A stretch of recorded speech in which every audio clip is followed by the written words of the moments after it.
Hello, and welcome to Jarviskjir Rock of the North. Chapter 2, Session 12, I believe. I mean, I wrote it in the stream title. Doesn't mean I remember what it is. 13! Okay. Let's see what happens on Session 13. I don't think I've historically had bad things happen on Session 13, so we'll probably be fine. We'll see about that. Yeah, see now if everything goes wrong, you know, it's the start of a tradition. It is... You are at...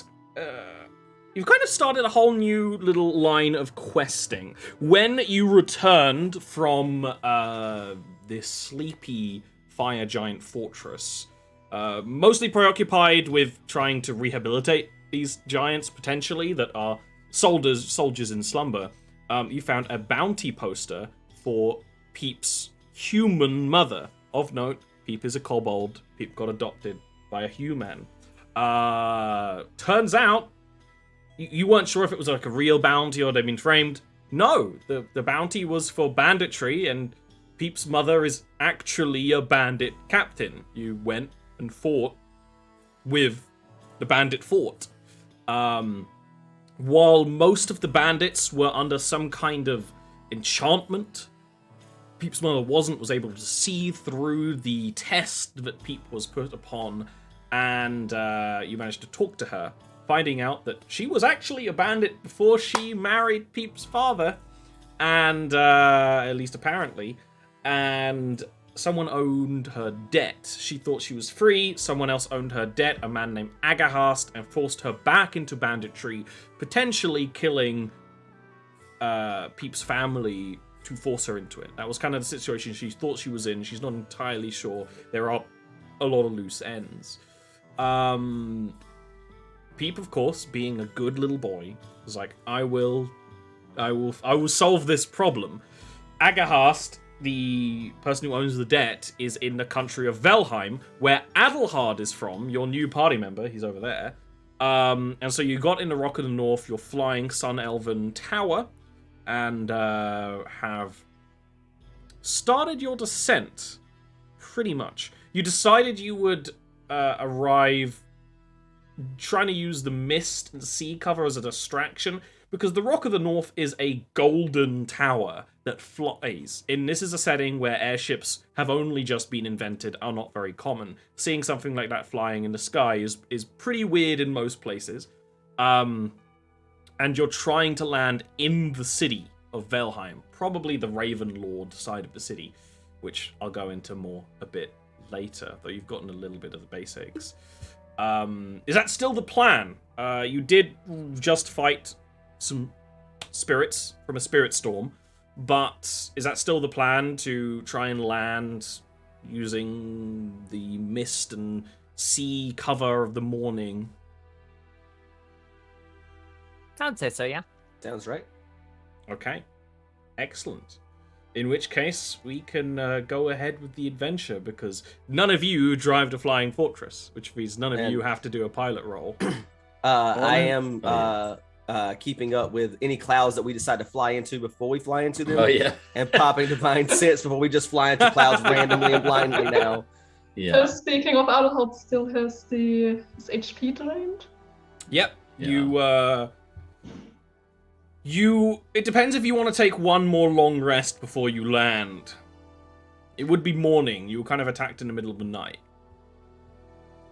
Probably feel makes sense to take a long rest. Yeah, I feel like we should be well rested after that encounter too. It's a bit spooky, you know. Which means you'd land around noon, probably. Which will be a bit more difficult, but maybe possible. I also, Snow wants to talk to Goldie at some point, alone. Alone? Oh no. Okay. It's honestly, well, yeah, he has some questions for Goldie. What kind of questions do you think Goldie can answer? Stuff about the tower. Goldie doesn't know about the tower. Goldie just flies the thing. You could, but yeah, Okay, sure. that's If you want to, if you want to, it depends if you want to do it now or after you've landed and rested, or later on. It would be like, I think after, like, he probably wouldn't be able to get to sleep right away. So Snow might go before he goes to bed again after that attack. So, And during the rest, before the basically. long rest, yeah. Okay. Well, Goldie is usually in the... So the tower has 3 floors. 4, technically. Goldie is in the basement/kitchen, which, while everyone else is resting, is probably quiet enough. You are close enough to Velheim that you can hear, just barely through the tower walls as you're floating in the clouds above the city, the sound of the sea. Yeah.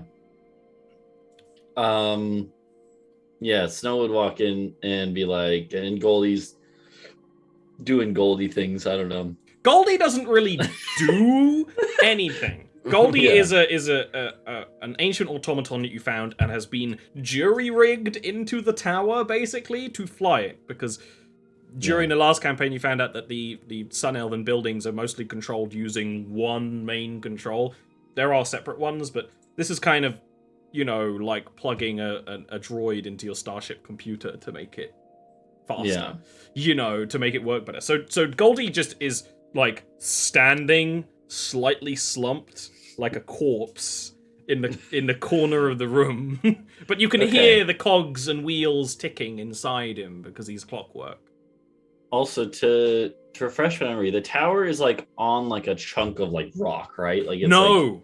What's the foundation made out of? It doesn't have a foundation. It's free floating. That's why when it lands, you have to be really careful, and it basically just kind of lands on its, for lack of a better term, its tips.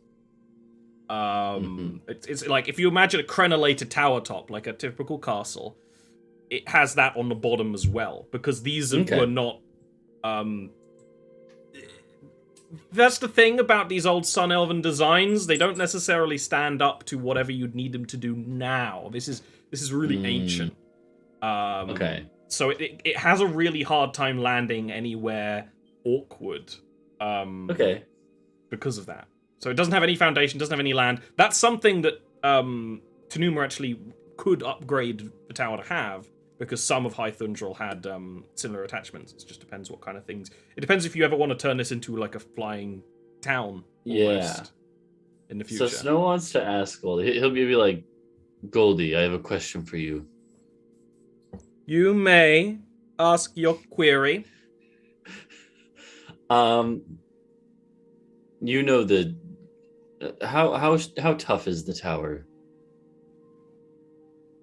It is stronger than a human-built fortification, but I have run some calculations based on this hypothesis. I would not wish this tower to be involved in any kind of live combat situation.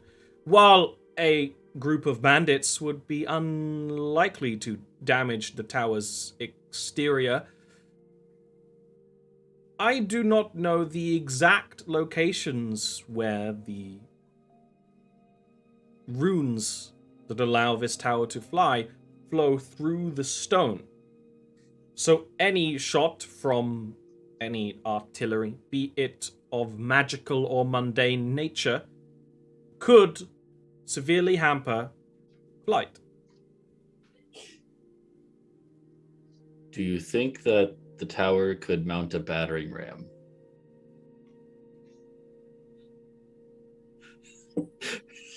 And you just hear, like, there's a certain level of like clicking in Goldie's clockwork body, and then there's just like an extra mechanism is activated inside, like you hear more gears turning. It's like the tower could hold many things. The towers are not modular. Such upgrades would be permanent. I mean, we could strap a big log on the bottom, right? Yes. Okay. Why? That's all, Goldie. You can go back to your rest now. Goldie's like eye lights stay on for a bit, just like looking at you.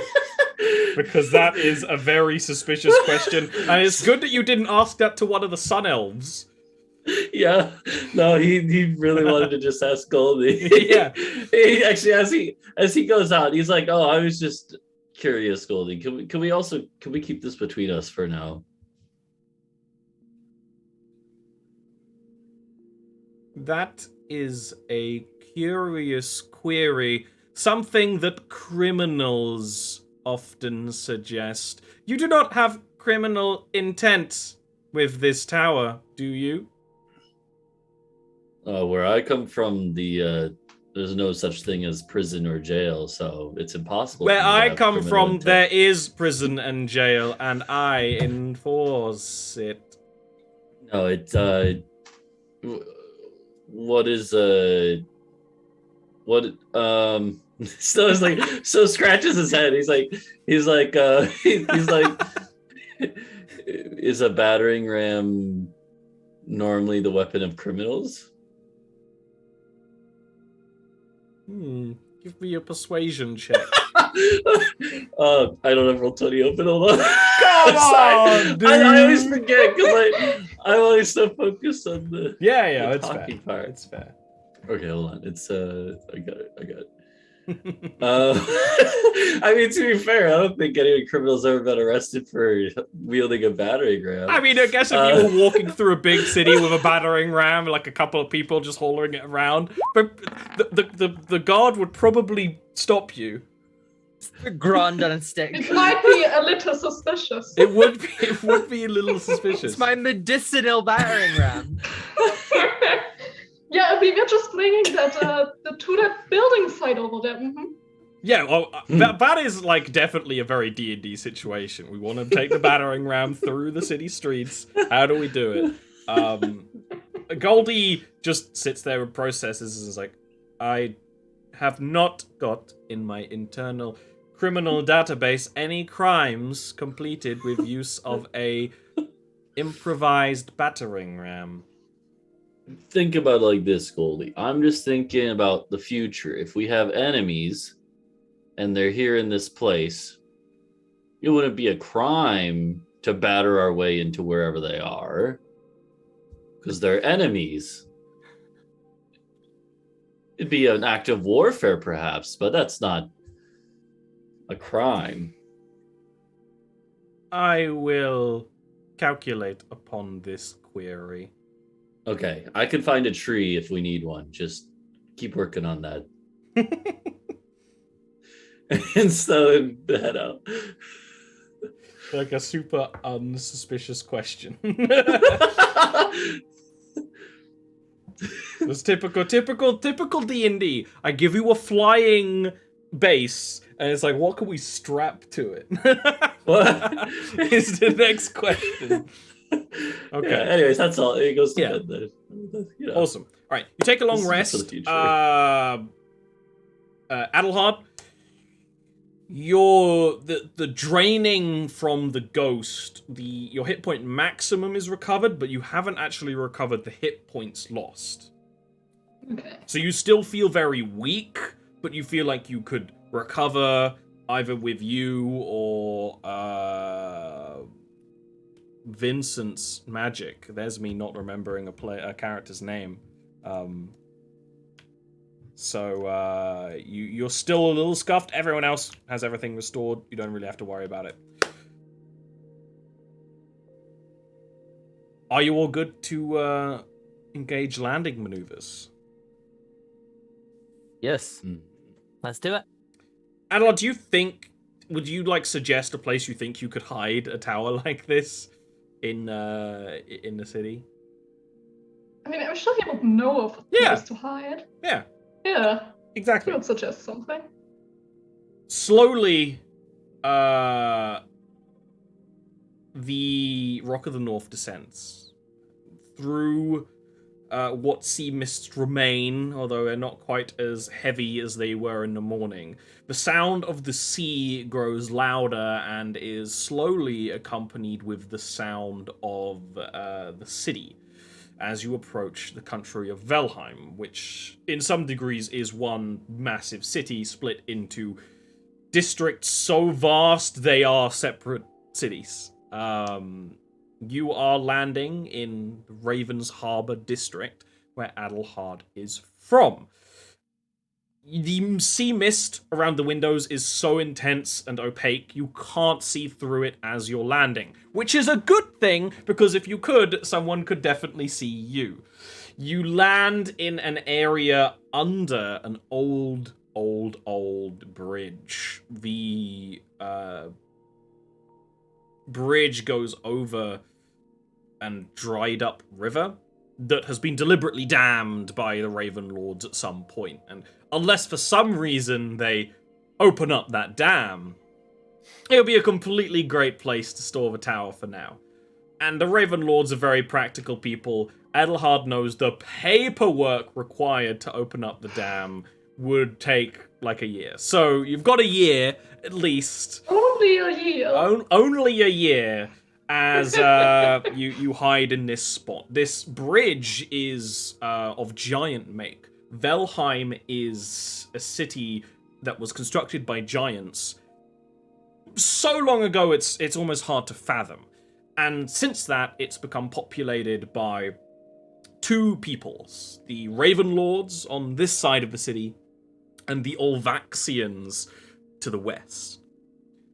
They've rebuilt. They've used what was already there from the giants. They've taken things apart. They've built things anew. And this is very much one of the areas that is old giant stuff. It's not really big part of the city. It's near areas where some of the old giant stone is stored in quarries. There was so much of this old giant city that the mines in this country are mining old giant structures, essentially. So it's pretty quiet. It's not going to be surrounded by the navy who have prying eyes.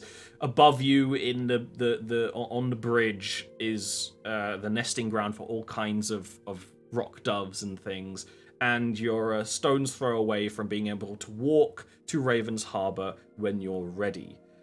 After successfully landing and the sea mist that's clung to the outside of the tower clears, the landing ramp of the tower unfurls from the front door, and the front door unlocks, and you can safely leave and take foot into Velheim when you are ready.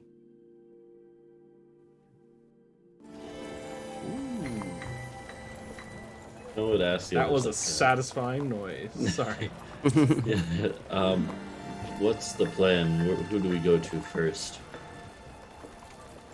Perhaps we should. Well, I should spend a little time in the local taverns and see what the folks around here have to say. There's probably going to be a few stories about this Agarhast. At least one or two. What do you say? Get a drink? Snow grins. He's like, I had never turned that down. Yeah, let's go. Noticeably, before you leave, the person who lives here has not weighed in on this discussion yet. Adelhard. You know, all the foreigners are like, this is a great idea, let's go! I just don't know if one of you or Adelhard notices that and wants to say anything. Adelhard has figured out. It's sloppy but efficient. He's still debating the efficient thing. Well, let's debate it over a drink. Let's go. He's saying nothing for now, what follows. Okay. You step out Putting into on the... a traveling cloak with a hood. Does the cloak make you look less of a navy man? Because Adelhard's... Okay, cool. You step out into Raven's Harbor, the Raven Lord section of Velheim. Now, some of you might necessarily be imagining, just based on descriptions, that the Raven Lords are some kind of bird people. But as you walk into the city, they are human. Raven Lord is a sub-race of human. Relatively pale. You don't really notice that. You notice how kind of monocultured they seem. Everyone you see is more or less the same height. A little taller than some humans, Northmen, I guess.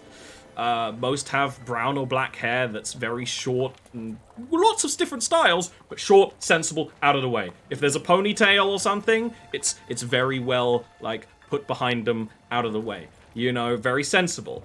As you enter this part of the city, you're seeing a lot of laborers who are wearing sensible clothes for their work. But then as you progress inwards, well, let's describe actually a little bit of what this city looks like, because there's these wide streets for giants, and the Ravenlord buildings are, let's be honest, this is old Germany to some degree. There's these old kind of, almost Germanic timber and extra stuff buildings that are painted and pretty, but they all match. Buildings they use the space very sensibly. Raven's Harbor has the same kind of aesthetics sense as Deep Dwarves, that nothing is embellished needlessly, but everything is beautiful because the space and materials are so well utilized. It's very oddly satisfying. The streets, if they are wide enough for all of you to walk, it's because there is enough traffic on this street that it needs to be wide enough. There is no need for needless space to be wasted, but in an idea, in some ways, there has been space planned to be wasted. There are still little areas of parks or simple shrines. There are walkways on the side of buildings using the space, because this used to be a giant city. There are large structures that are built upon, almost like small skyscrapers. Never to the degree of something like Bastillion or Thundrol, though. And very quickly, you can see the sea. It's a ways away, but you can see the sea. You can see cool blue, and then ice. This is an ice-touched city. The Ravenlords build icebreakers as they travel around in their ships, and it takes no time at all for all of you to notice that this is a harbor city. Once you leave the kind of area you stashed the ship that's a bit quieter, it's the harbor industry. Everyone is either working to build ships, fix ships, or supply ships, or are doing trade business. You notice that pretty much everyone is wearing a uniform very similar to Adelhard's. There's subtleties in the fit, and small subtleties that you imagine might decrease some kind of ranking, but it's subtle enough that you don't really notice. I think one of the things that's slightly more unique to Adelhard is the constellation passion on Adelhard's outfit, which, in my mind at least, you have to see if you agree with me, AJ, kind of denotes that you're a mage. So people don't have that little extra bit of embellishment, but the same kind of, it's a deep, slightly glossy brown with blue highlights, like deep navy blue, and everyone's wearing it. It's a bit like that scene in The Simpsons where Homer is noticed for wearing a pink shirt, because you guys stand out, because everyone's wearing the same colors and outfit, and there's not really much of other peoples around. It's almost all Ravenlords, with the exception of people hanging around their ships. Their ships are,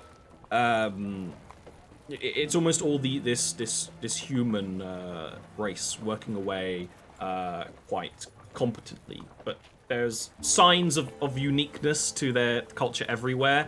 There's mechanical clock faces near the big gate that you imagine is kind of the entrance to one side of the city, that you're inside it.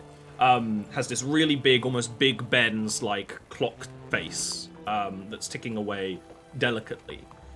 There are quite ornate-looking mechanical locks on some of the doors. The mechanics on the harbor equipment are very deliberate to assist in work. And you didn't even realize at first that some of the walkways people are using are actually docked ships in berths that people are kind of traveling across doing their business. It's busy, it's kind of dense because that's just the way it's been built, and you immediately realize that your typical hang out in a tavern strategy might not work with such a closed-off, practical people. But you're willing to give it a shot.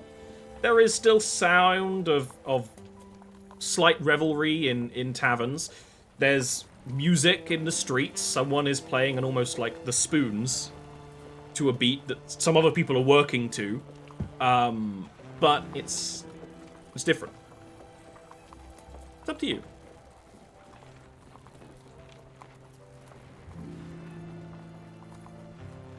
Anybody, do you know any good places around here, Adahard? I usually don't go to taverns. Well, then I feel like we've been a very positive influence on your life in the last couple of months. That's just all he says.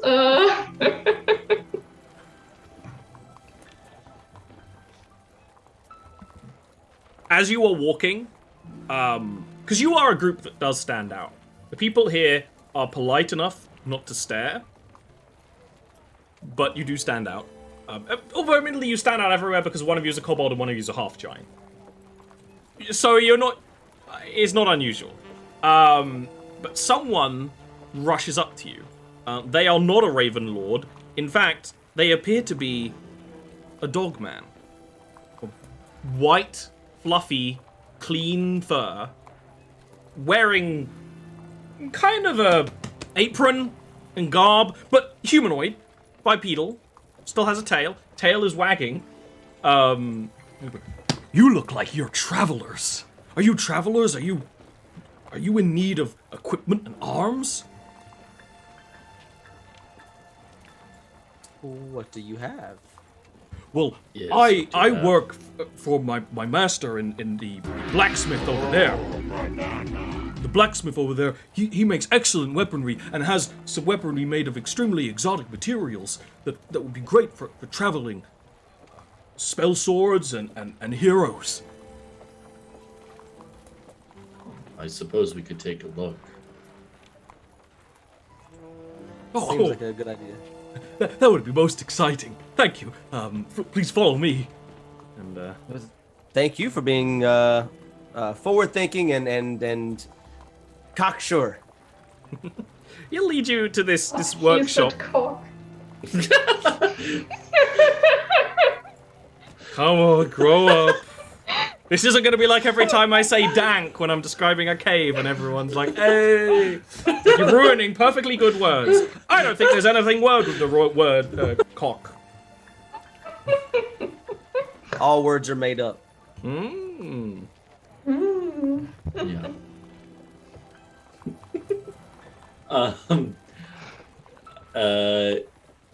Yeah, I guess we follow the dog man into the smithy. Mm-hmm. The smithy is open-faced, although you can see there's kind of a sliding door system that could close it up when needs be. And it opens up into more of a shop than a workshop at first. And there are swords, spears, pikes on the walls and such. The dogman's master is the person working the smith here. And he is a Raven Lord with dark hair tied back and a little bit of a beard. But no one around here is wearing a beard like longer than... Even mine is probably too long for a Raven Lord. They look over there. Would you be interested in star steel weapons, travelers? I don't know what that is. Is this anything I've ever heard of? You can roll me a... I guess a history. I mean, just in case you've ever heard of it. I'm not gonna roll. I don't Can think I so. I roll know as what well? that is. Yeah. Oh. Vincent's been looking for star steel ever since he was a baby. Whole life.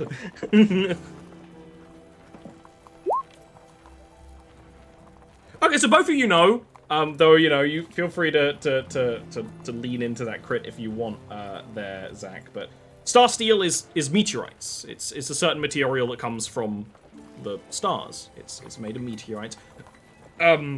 Both of you would know, while it's not necessarily magical, it's stronger and sharper, and if you know how to handle it, then you need to be pretty much a master blacksmith. Weapons made of it are much sharper, much harder to damage or break, and it's the kind of thing that blacksmiths do kind of fight over. In fact, it's actually kind of outlawed in some blacksmithing guilds to work in it, just because it makes people jealous and infight. The material is actually kind of similar to the Ravenlord uniforms in that it's like a dark opal with a glimmer glint inside when it's polished properly, and you imagine these weapons would be. It's usually pretty expensive to have something forged in it, but if he's already got something prepared, then it would probably be cheaper. Looking around, does he have any long swords, any specific blades of that nature? He has two things in a case together, which is actually the desk. And there's a couple of other things, but these are the two things that are noticeably made of star steel. And it's a short sword and a quite long dagger. The dagger is of a slightly strange design. It kind of has an extra like hook, almost where the crosshard would be, which Adelhard, you know, is a slightly Olvaxian design from the other side of the city. They use something called chicken sickles as one of their kind of like racial weapons that are like, this isn't a chicken sickle, but it's like halfway. It's like kind of a baby between a regular like stiletto and a chicken sickle, which is very fun to say. So they would be good, and you know what, you got a crit, so I'll tell you straight up, these weapons give you, they increase your crit range on it, so it goes to 1920 on these weapons, and they do bypass magical resistance, but they don't get an extra +1 or anything. How much are you selling these pieces you already have constructed for? This short sword is 400 gold pieces. The accompanying dagger is 280. What if we wanted to purchase them as a set? Would there be maybe some leeway in that price? He looks slightly surprised. You imagine that people don't haggle here often. And I'm gonna say this in Elvish just to Okay. maybe assuage some of the foreignness. If you say it in Elvish, he does kind of shake his head. Like, I'm sorry, I don't entirely speak that language. My apologies. Other hard times then he asked if you make discounts. Clearly saying it knowing that he probably doesn't. Yeah. It's almost like a dirty word here.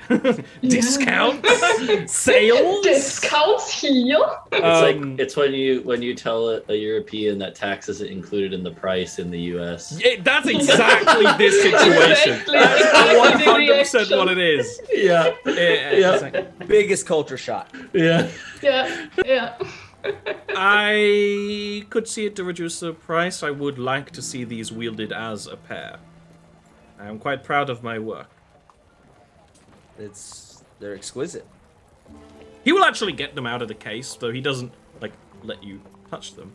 But you can see the way the little bit of light in the room.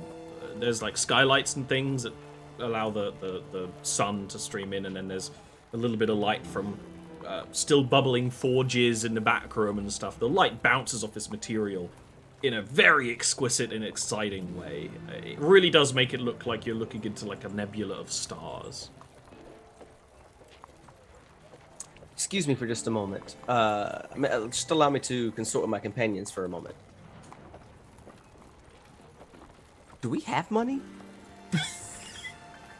I got 7 gold pieces. I've got like a couple hundred, Oh. like 270. I think I'm down to 2.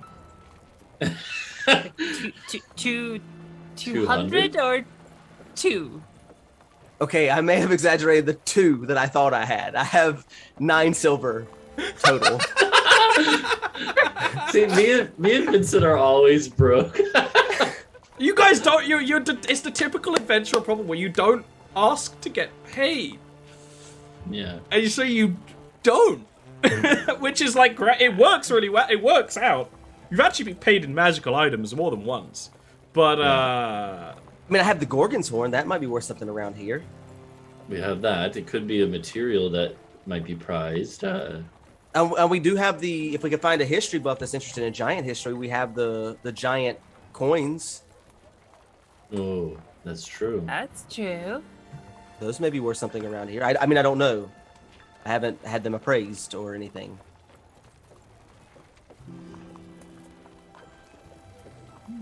Could I may perhaps entreat you to hold them for me till the end of the day? He'll nod and start putting them back in the case, noticeably locking the case. Much appreciation. We will return. I am very interested in that set. One more question, though. I apologize. Do you ever ship any of your weapons to Lendir, City of the North? Not personally, but if they end up in the hands of a merchant who travels there, it can happen. Many of the savages there do not trade the sea as we do, so our goods do not necessarily pass to them, and vice versa. Okay, do you know if any merchants are looking for guards to hire for caravans? On our ships, we have all the security already organized. Oh, I meant by land, but yes, I understand that most things are done by sea here.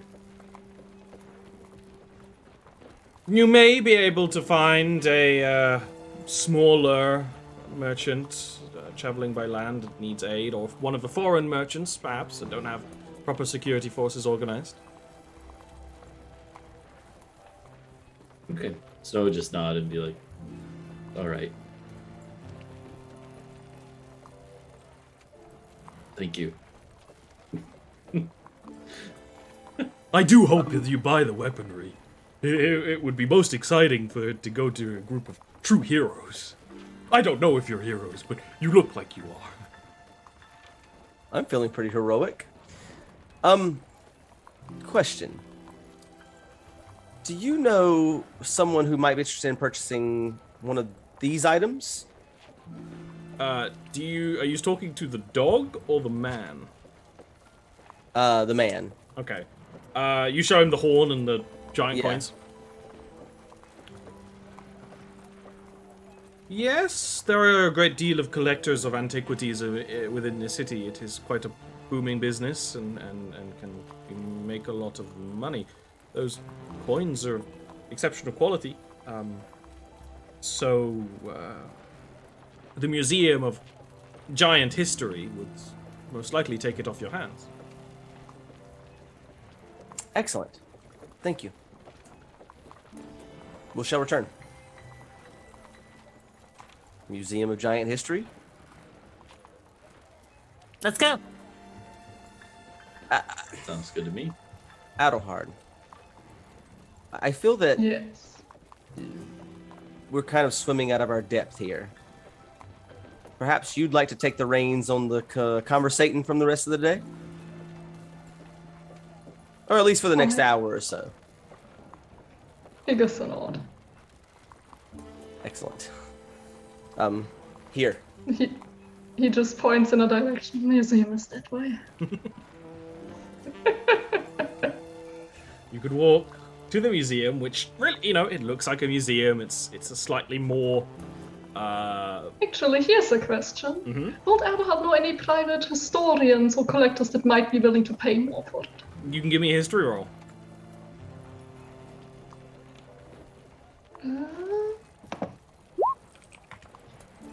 That's pretty. That's nice. That's a nice number that you rolled there. Yes. The museums in this city are great. They're better than they are anywhere else in the world. But the real shit is private collectors. Everything good a private collector has. There's quite a lot around. There's a woman called Gavina, who is notable because she's not part of the Navy. Most people are, who does collect a lot of. She collects coins, basically, from different places, different histories and stuff. So, because it's more niche, she probably would be able to pay more. I mean, she has the coins. He would suggest help, but I know of private collectors willing to pay more. Oh, well, lead the way. For I the look coin over- specifically. Over at Snow, and perhaps we should do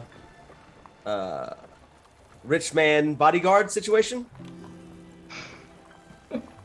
Snow at first doesn't get what Vince means. He's like, "Oh, you mean like me and you?" Well, and Peep, of course. Okay. Snow has never acted before, but yeah. You wrestle does- though, so I mean, Snow does his best to he gets his armor and tries to make it look neat. okay. You travel to a Ravenlord Manor. It's actually not far from your dad's house, Adelhard, because this is where people of a particular wealth bracket live. There's rumors that Gavina was married to someone who's in a position similar to your father, and that person, disappeared, and so she has the wealth. All of that sort of thing. They're very prim and proper people, but there's always gossip.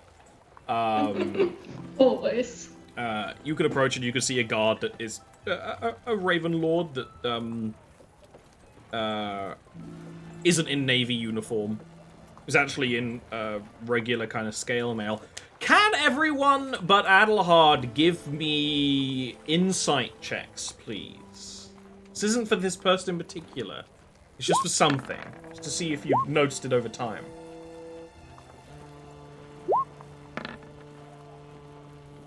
Okay. Snow is usually rolls pretty well at insight, just out of sheer luck. You notice when you see this guy, you're like, well, something about him looks weird, and it's not the uniform. And then you kind of look back behind you at the street. Because all the streets are being used. There's not really many quiet streets in the city because it's just, well planned out. So everything's being used kind of all the time. Most everyone, not everyone, but 5 out of 6 people you see has these earrings on. They don't necessarily match, but they're all made of the same, it looks like silver. And they're kind of like teardrops. Well, there's some people's who seem to be more... there's someone who is leading a group of 2 others who are seemingly measuring things around the city. You don't know what's going on. These are nerds. You don't get it. But that person has these earrings that kind of, go down and then loop a little bit more. And if I remember correctly, Adelhard has also got them, although I don't know if Adelhard wears them. No. You don't have them, that's right. But 5 out of 6 people you see are wearing this. And a couple of times you see an Olvaxian, who I'll probably describe more later, they're also wearing them.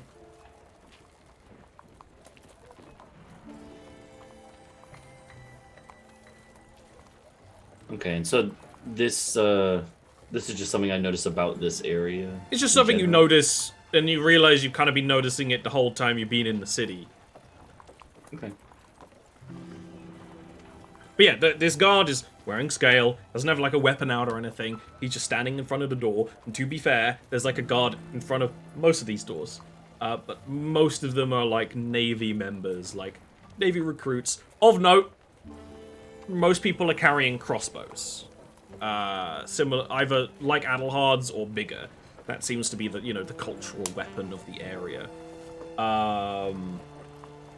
And the guard will just kind of raise this sun visor on his helmet, because in this country this is a fairly sunny and warm day. Still, barely above freezing, but it's springtime.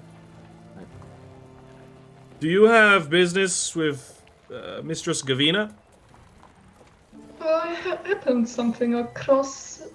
happened across something she might like on a recent voyage. And he gestures for some of the coins. Very well.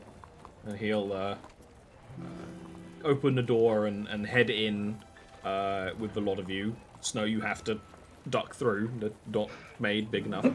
I'll have to look back at Snow and make sure he doesn't knock anything over. Get his horn stuck in the doorway or something. Yeah. Doesn't Gandalf the chandelier. the manors are a little bit more space forward than the streets, but this is still like a manor for a family. Just one wealthy, mysterious widow lives in. But you see little glass cabinets that have little coin stands and things labeled very delicately in fine calligraphy. And to the right kind of person, it's fascinating. It's actually something maybe you haven't even noticed so much because you just have pouches of coin. Or in the case of you guys, you don't. But it's like, okay, well, actually, the coin from Northenden is noticeably different than a coin from Goldport or even like everyone has a different printing of coin, and then it goes even older. It's like, well, 50 years ago, the coins look like this, and it's like it's all kind of organized in that sort of logical sense, where it's like kind of chronological and then by country, and it's very interesting. Miss Gravina will head down the stairs. She has dark rings around her eyes that might be makeup, might be natural, who knows, and dark long hair that's neat, but a little less neat than some of the other people. The outfit is also not navy, but it's still fitting with the rest of everyone around here. A kind of sensible dress.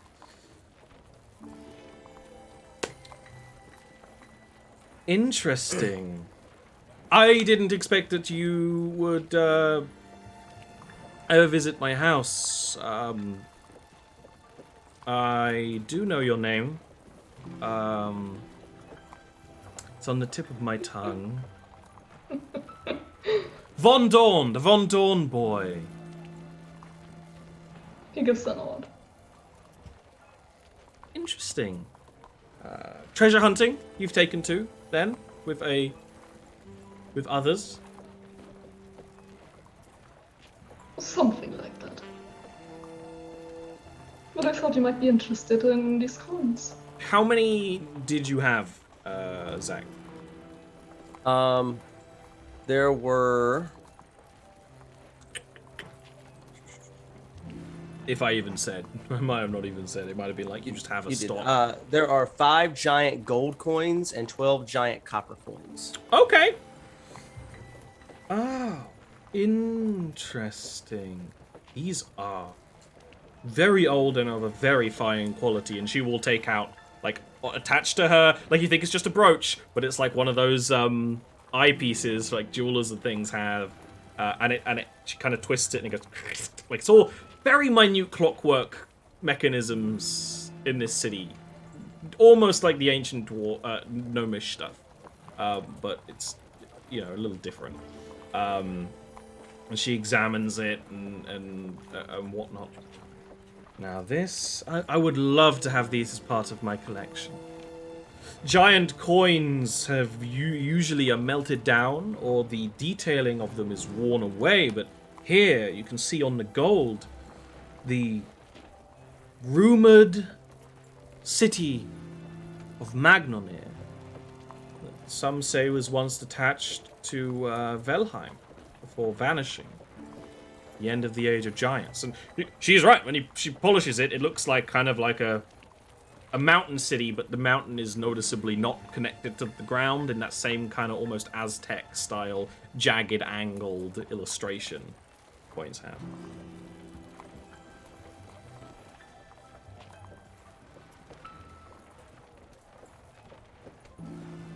I can purchase these for you, from you, and I will... She and I at the same time are like doing quick abacus calculations. She has a bracelet that is an abacus, and she starts kind of doing it on one hand. Very practical. You never leave home without it. This is before cell phones. I don't know if you'll necessarily get the amount you need, but there's a price for these things. Though, is she willing to pay more just to spite people? I don't know. Where did I'm trying to remember, where did we find this? Was this in the fire giant place? This was these we found in the giant vault when we were going. It's where all the the earth elementals were attacking. We were heading there the first time. It's where we found. My brain is not working.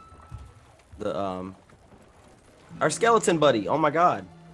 Oh. Grim. Thank you. Where we found Grim. Right after we found Grim, we saw it as we were getting ready to meet Grim, and as we were leaving that area, we went into that giant vault.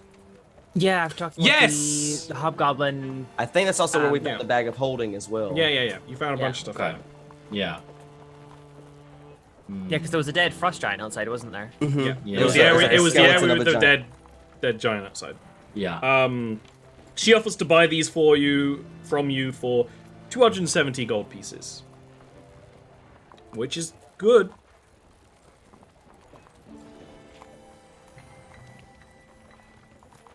Depends if you're happy with that price.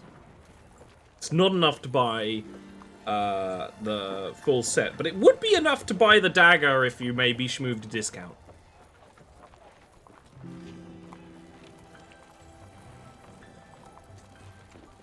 $270. I mean, Pete nearly died getting this. Oh, that's unfortunate, Jet. 270 gold pieces stands as a price.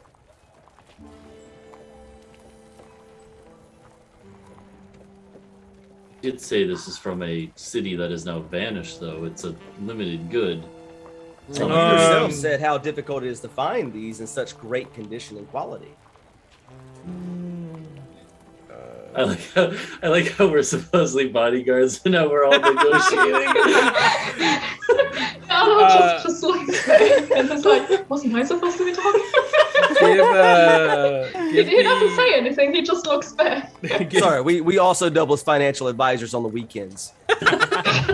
Yes, of course. You've got to in today's economy. Give me a persuasion check, Vincent. I'm on persuasion. No whammies. I should know. Still be like, I should know a thing or two about giants. And Be good. It doesn't help Oh, much. that's not good. Not good at The one all. time you don't enter casting enhanceability as well. Like, you do that every time someone's talking and you don't. Okay. Yeah, so 270 gold coins, take it. Or leave with it. I'm sure there'll be many other collectors interested in such an item. Or you could melt them down and use it and disregard the historical value. I think we both know that I'm not capable of doing that.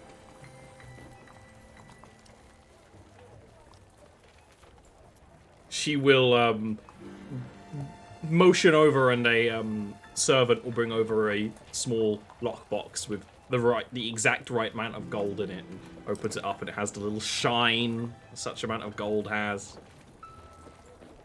Of course, less reputable people could just stab her and take the money and the coins.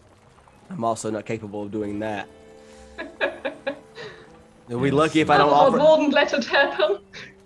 We'll be lucky if I don't offer to help her do some chores around the place before we leave.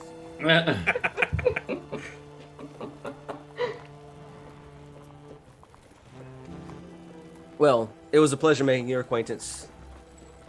Are you not taking it? Yeah, I'll take it,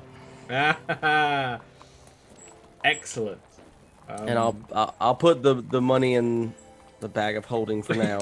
You take the lockbox and just like dump it over the bag. Like, that's the point. Did you check the money in the bag of holding when you were going through your funds?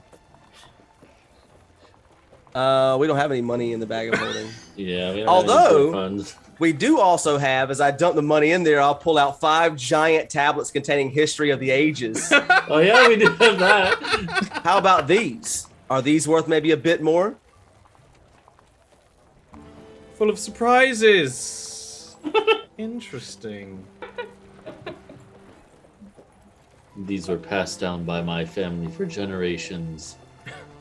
Among my Do you want to give me a? Did you want to give me a deception check for that one? He's bud? gonna try to embellish the story, yeah. Yeah.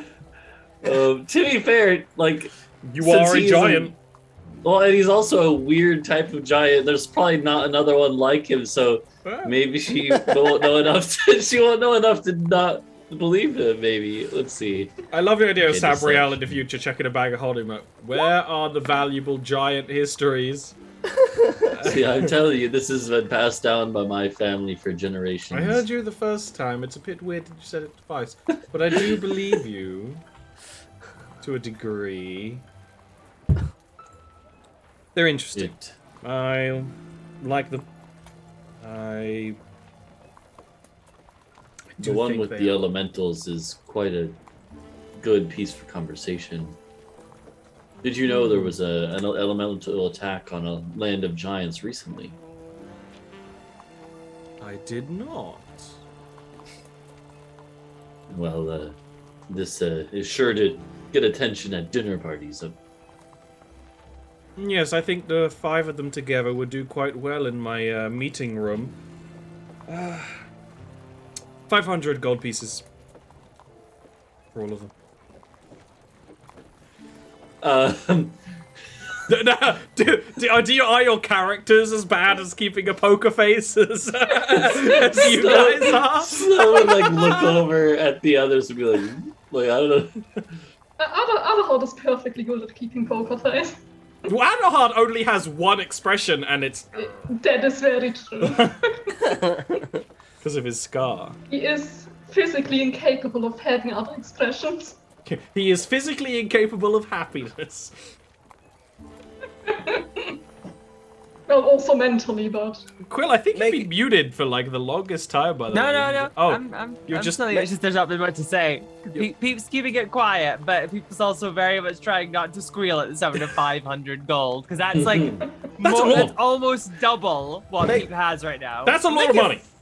Make it 530 and give us an even 800. I feel like that's fair for everything that we're offering. Give me a charisma persuasion check. I'm gonna try my chances again. I know, it's like you gotta. This is what this is what D&D is all about. If there isn't a scene in a D&D movie where they try and haggle for like something, then they're missing out. That's a good one. Whoa. Vincent just got charmed for days, you know. Because you're handsome, I will do this. Thank you.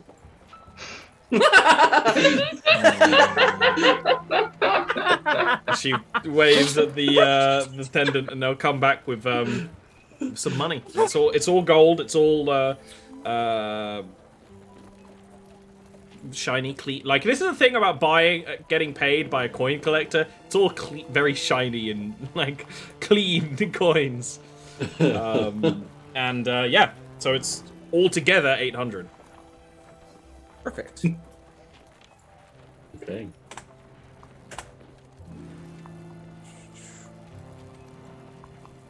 Took those off. I imagine, so the way you describe these weapons, by the way, makes me, it reminds me of a set of weapons from Dark Souls 3, the Abyss Watchers one, where it's like a sword and a claw kind of sword together. The Olvaxians kind of, that's kind of the idea. Yeah, a little bit. Yeah. Except that it's a short sword. But on Peep, it would look like a great sword almost. It'd be like... It really does depend who's going to get the weapon. I mean, you and people already have magical weapons. Yeah, I don't think I really... I mean, obviously, Snow doesn't need these, but... Are you then going to go... cross back through the city to the... And he will give you the pair, the short sword and dagger, for 650 gold pieces together. You do get a slight discount of 30 gold, which is quite a lot. Still. Before we spend this money, is everyone okay with me spending it on this? We did find these items together. But we're discussing that outside of the house. Yeah. Yes. Okay. Yeah, this is on the walk over. Yeah. Okay. If not, I am okay with walking away from these. I think it would be beneficial to us to have a few more weapons that can chink through some armor a little bit easier. Yeah, I think it is worth it. Yeah, go for it. Yeah. I will leave the remaining 250 in the bag of holding for anything the party needs or requires. Fair. Okay. So you go and buy the pair. The sword. Mm-hmm. Yeah. They also have scabbards and sheaths. You know, these are... A lot of people around here seem to very much have a decoration sword, and Adelhard's is also a decoration sword. It's just Adelhard uses it. You know, they are swords designed to look nice on your belt. And as I sent a meme to AJ, pose dramatically while leaning against the sword on your belt. Though it's not a rapier, it's still a short sword. It's more, but still. They are matched pair. And the scabbards would be kind of an opal blue. Like, even the scabbards are made of a really nice material. So you have that. They are a star steel short sword and dagger. Again, it increases the crit range and it bypasses magical resistance.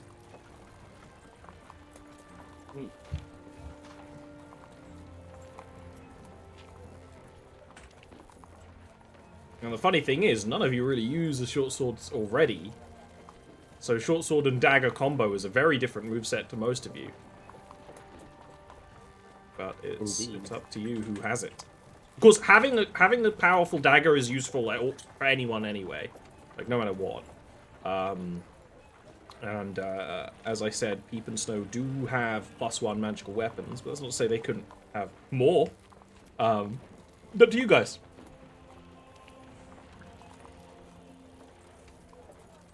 Adelhard, you use a rapier. Are you trained in using a blade such as this? And I'll extend the short sword. I can use short swords and daggers, yes. Perhaps you'd like to take these. He looks at it. I take the dagger. Someone else can have the other one. Then I'll keep the short sword if that's okay with everyone. Yeah, fine by me. Cool. Now we'll take the bag of holding. Do you think we could have asked Gavina about this Agahast? I would not have done that. Oh, okay. Why? She's a noble. Asking her about a criminal is probably offensive. We have 1,300 gold ingots. Do you think the blacksmith would have any use for those?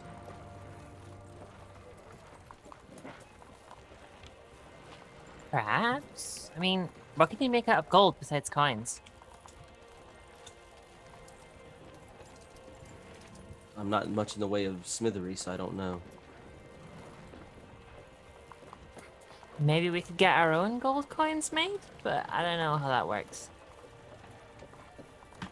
Peep has big ambitions. With their own face on their own money.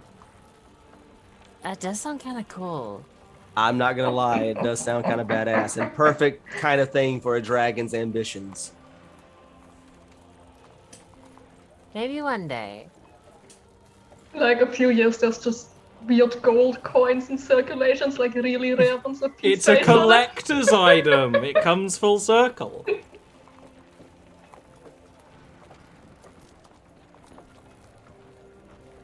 Does I don't know of a smith that could make it into gold coins. The bank. The bank.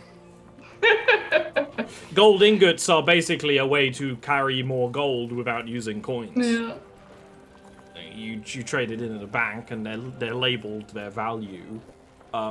They check it over. But yeah, you could just take it to a bank. They would suggest it.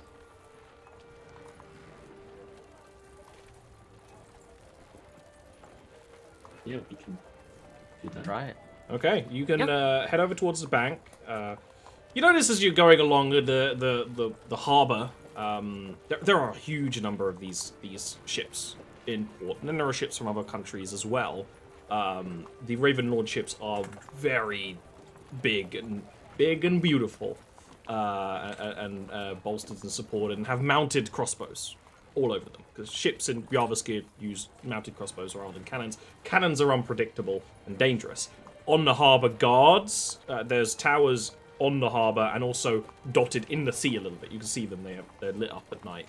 That have large ballistae that occasionally have, like the ones you would have seen in High Thundrol and Thundrol have like an eagle's design on them. No, this is just a ballista, but it's very, very well made. Mostly metal, a little bit of wood, mostly as accent. You also notice on the way that on top of some buildings, especially the tall ones, are these needle-like towers. They're not big enough to have rooms in or anything, made of seemingly silver. They look like they've been attached after the fact. They don't necessarily fit with the design of the buildings, other than the fact that there's quite a few of them. They almost have like vines that twist down on the rooftops to hold them into place.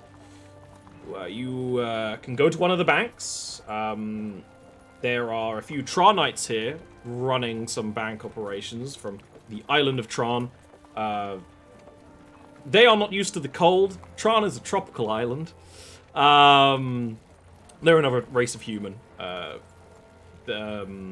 And they can convert the money to you, and each one of these ingots is worth 100 gold coins, so it is 13,000 gold that you just had on you, that you just hadn't converted. What? So you spent an hour scrounging, to pinching pennies, trying to get that deal, and you had the money all along, and then some. I think Snow's eyes, it's like in the cartoon when they have the dollar signs in the eyes, like ching, ching. Just all right, well, that's obviously going in the bag of holding, because I don't think any of us want to walk around carrying around that kind of money on our person. I think that's when weight restrictions start coming in. Right. Yeah. Are we gonna... I feel like... I think we should split this up, like... For some of it for personal use, and some of it for, like, group funds. Yeah, for sure. It's kind of up to you, yeah. I guess what you could totally do, because you have bag holding, is, like, have, like, separate little bags in the bag of holding that are for each person, Yeah, little which coin is purses. adorable to imagine. Like little coin That's a good purses idea. in the bag. Yeah, if you want to do that. I just love... okay. I don't remember what's in your bag of holding. I just love that you were holding on to that much money without realizing it. It's just like, you were looking through and like, oh, we have these ingots. We have gold ingots. Do you think the gold ingots are worth anything? We're semi-rich. Adelhard, just in case you need them at any point for spell casting materials, there are also 3 sets of ruby dust in there that is for spell casting. Yeah, that's true.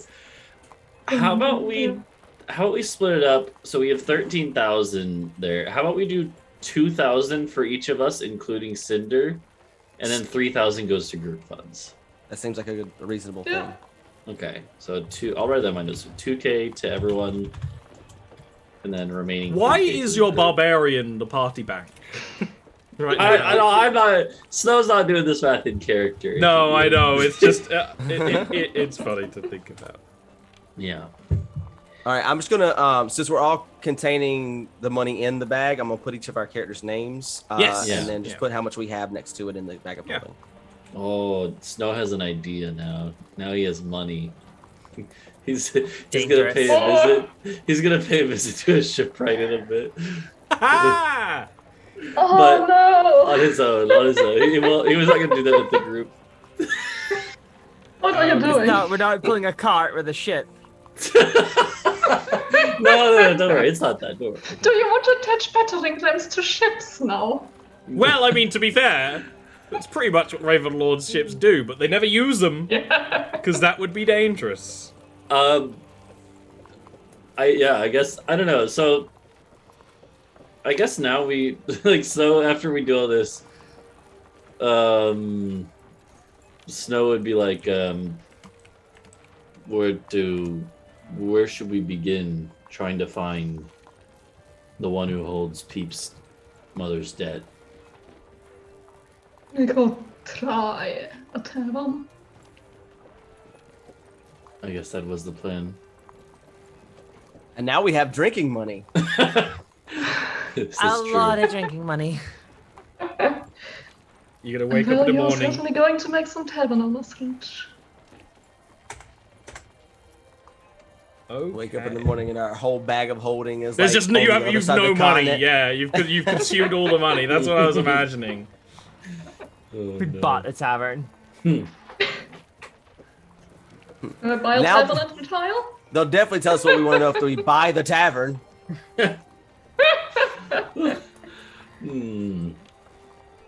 Okay. What type of tavern should we go to? So you've been walking around the city now for a bit. You have Yeah. not seen a bolsterous traveler's tavern. Bear in mind, on the country of Valheim, if you look at the map, you are very deep in, because Raven Harbor is a harbor, you know.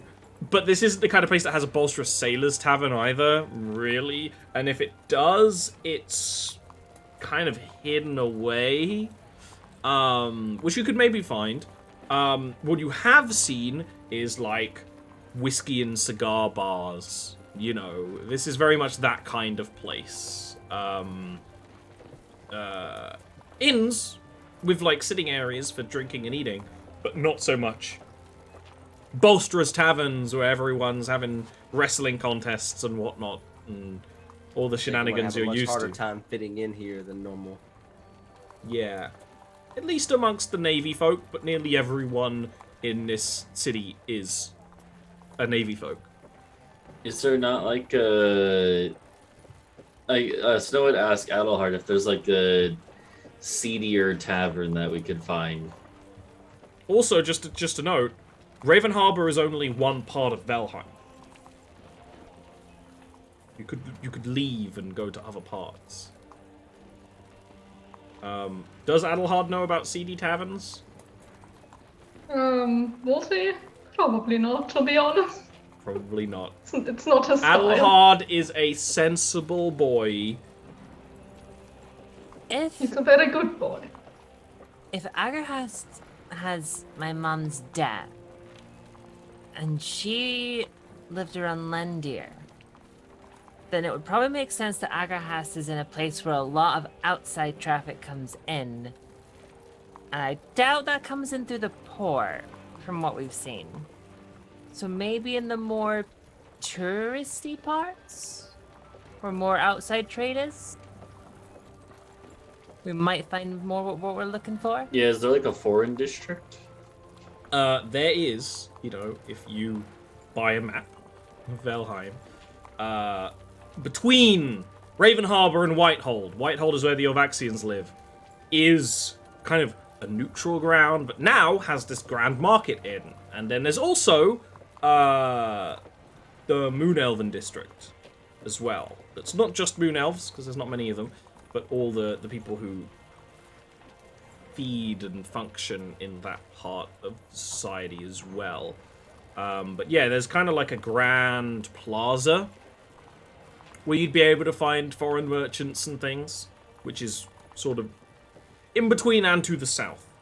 You'd probably only get there in the middle of the night, and probably then need to stay in an inn. Well, then you'd need to stay in an inn, so I guess it works out. That sounds like a plan then. Yeah, yeah. Would we... I'm assuming we're not going to take the tower, though. We would, like, take a... Yeah. You can't There's no really point take taking the off the tower. tower again until you're, like, leaving the country. Until you get, like, a stealth mode on it, you can really only drop it off once and hope no one finds it. Okay, well then before we go, Snow wants to take a stop by the harbor on his Sure. own. Well, how are you going to get on your own? Because He'd you're all just be traveling like- as a group. Well, he'd be like, we gotta pack. Some people might have stuff to pack up, right, for the little trip we're about to do. Sure. So Snow, he doesn't have anything he needs to pack, really. Maybe the tent he'll carry on his back, but he's like, he would just be like, I'm gonna go do a little shopping trip of my own, real quick. And no one sees that as suspicious.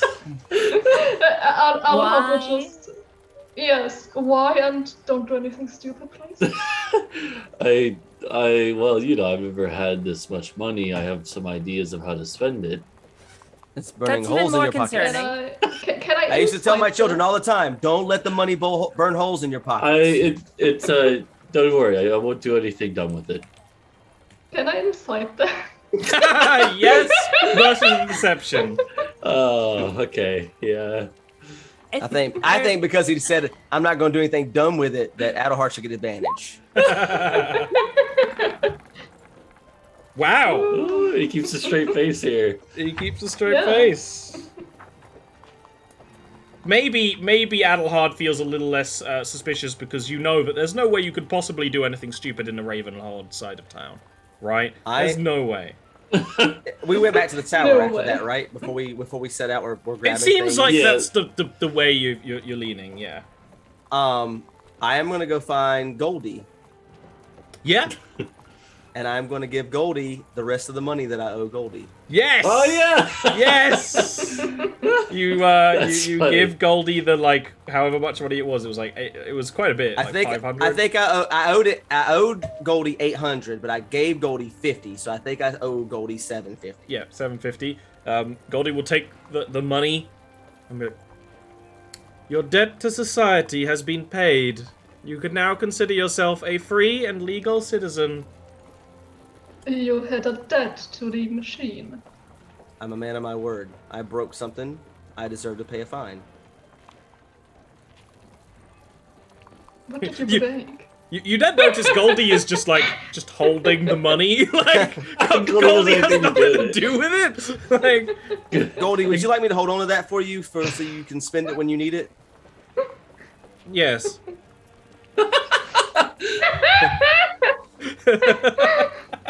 So I'm going to now put in the bag of holding that Goldie, Goldie has has 700. 750. Let's go, Goldie.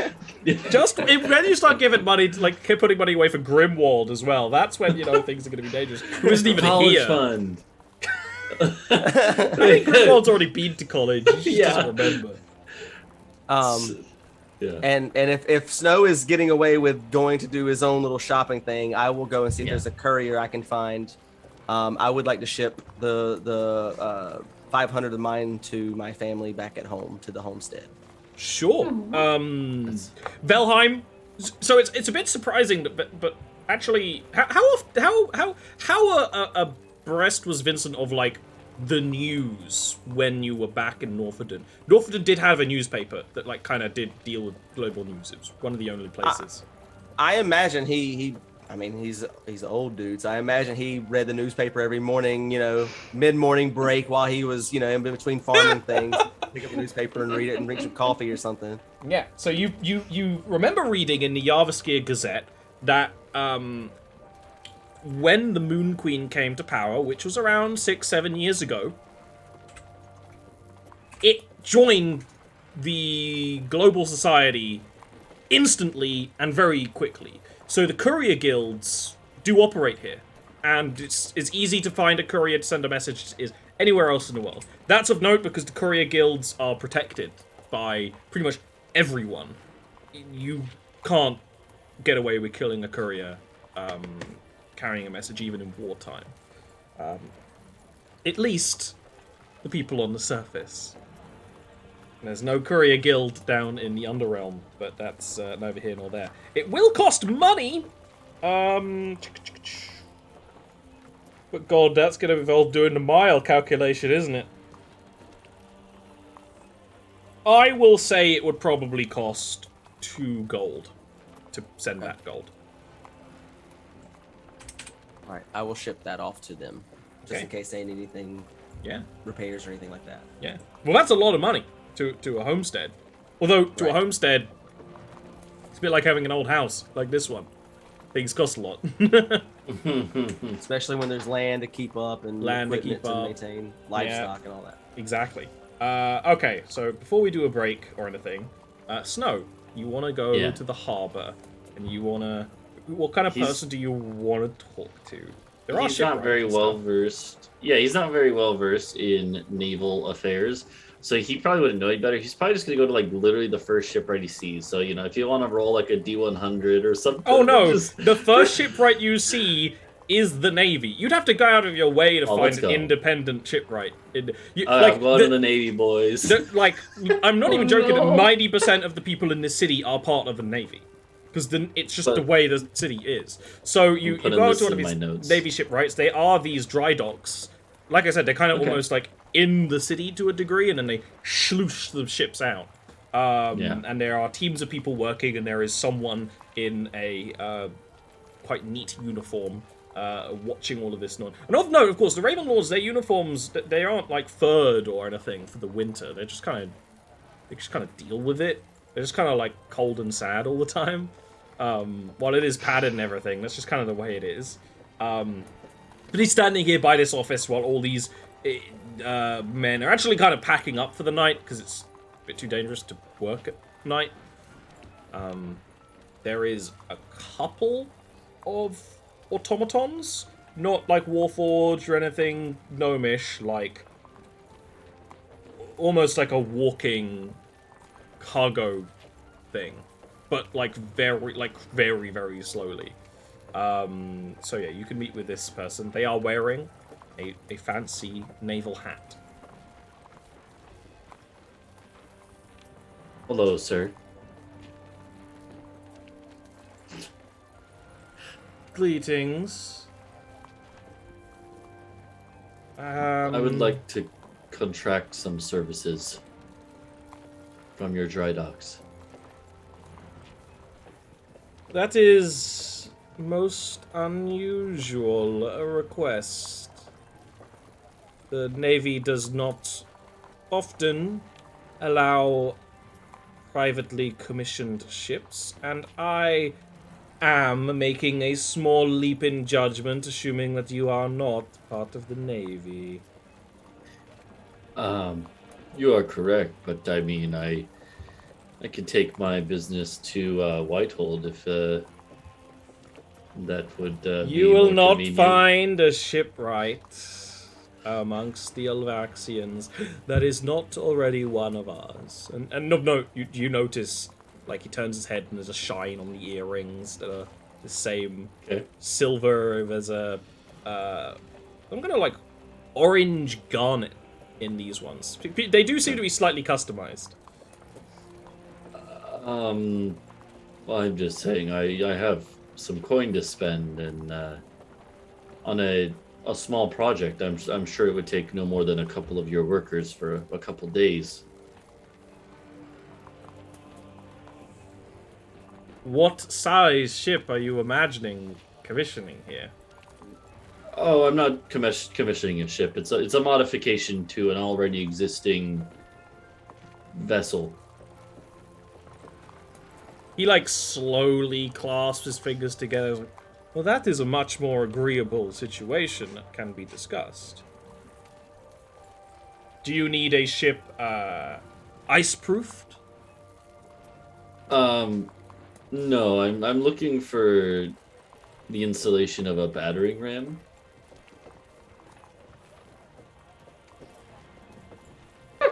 Curious, but we are quite knowledgeable in his construction. And he will, like, take out a small little notebook and flip through the pages. And he, like, yes, you could read it, but, like, it's too small for you to read, like, because it's, like, very small and intricate. That typically costs 1,000 gold pieces for us to attach to a ship. More if it is a decorative figurehead ram. Could I give you 1,500 to have it extra reinforced Yes. with extra iron bands or whatever it is? Well, you the need, structure would have to rib the entire ship along the length of it. Well, you see, it's not really your average seafaring vessel. I feel like if you are going to describe this to me, it will be far more complicated and I won't believe you, and there is a small chance of a public upset, so it would be easier and more efficient if you show me the vessel that you wish to have upgraded. Okay, yeah. Here's the one thing, though. I'm doing this for my friend. It's their birthday soon, and I want it to be a surprise. Can we keep it on the down low? he would say the equivalent in the whatever Snow's manners. Give me a persuasion check. Okay.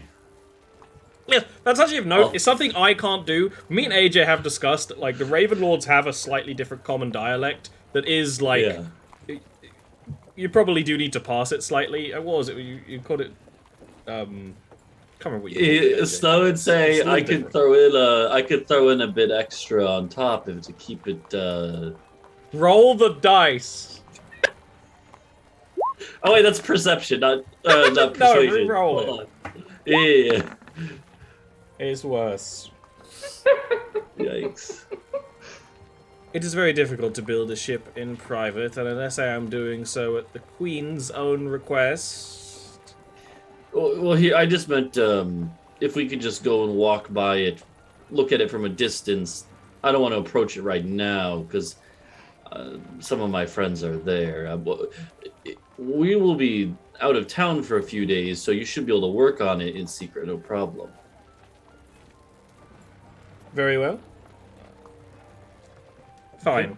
And he will like fetch like a spyglass from his shipwright's table and join you. So I like to think that Snow walks with him down the harbor to where that river meets the riverbed meets the sea, and then just turns inland. And the guy's like, you do notice him like quite subtly, but you are a soldier. Load a hand crossbow like on his side. Like there's a kind of it's clearly got this kind of mechanism to almost like preload it before wielding it. And then you take him to where he can see the tower, I imagine. Rock of the North. Yeah.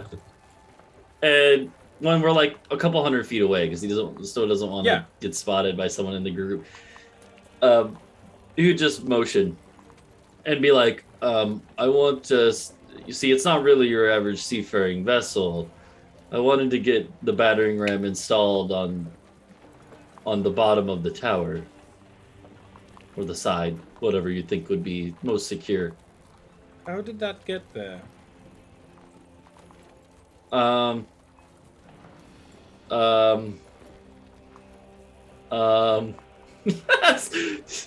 Snow does not have an answer. He's For like, the battering ram to function, I need to understand the function of the vehicle.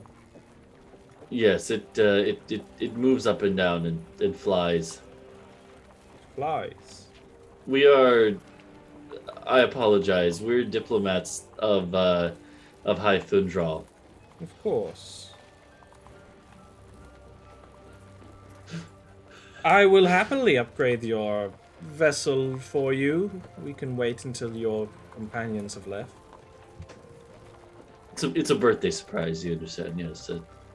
Do you I understand how here? important birthdays can be. He says, closing the spyglass, like with like a little mechanical noise. What do you think the cost would be on this? It is already well on land. We cannot replicate the exact materials, but yes, 1,500 gold pieces you offered does sound like an appropriate solution. Snow would just nod. And he'd be like, I will bring it to you. I can bring it to you at your office in just a moment. Of course. And he'll slowly leave, still like looking at the tower a little bit as he goes. Okay, yeah. Snow's gonna quickly like go into the tower grinning and go up to Vincent and be like, hey Vincent, could I have could I access my coin purse, please? How obvious is he grinning? Yeah, he's grinning. Yeah, exactly. He's grinning as much as when he visited. You weren't there, Alhard, but it's when he left the librarian's house at one time. He's grinning like that. Vincent, I'm going to make an insight check, but as I'm making it, I'm just going to say, if you find a special someone and treat them right, they'll spend time with you for free. You don't have to give them money. So I was like, oh, it's not like that. Now he's blushing too, though. I think you could probably piece together that he Hiding wants to do something, a at least. he wants to buy something secret with the money, but not necessarily a bad thing he's ashamed of. You get that like almost present secret vibe. My apologies, my friend. Here's your money. Do with it what you will. Just don't spend it all.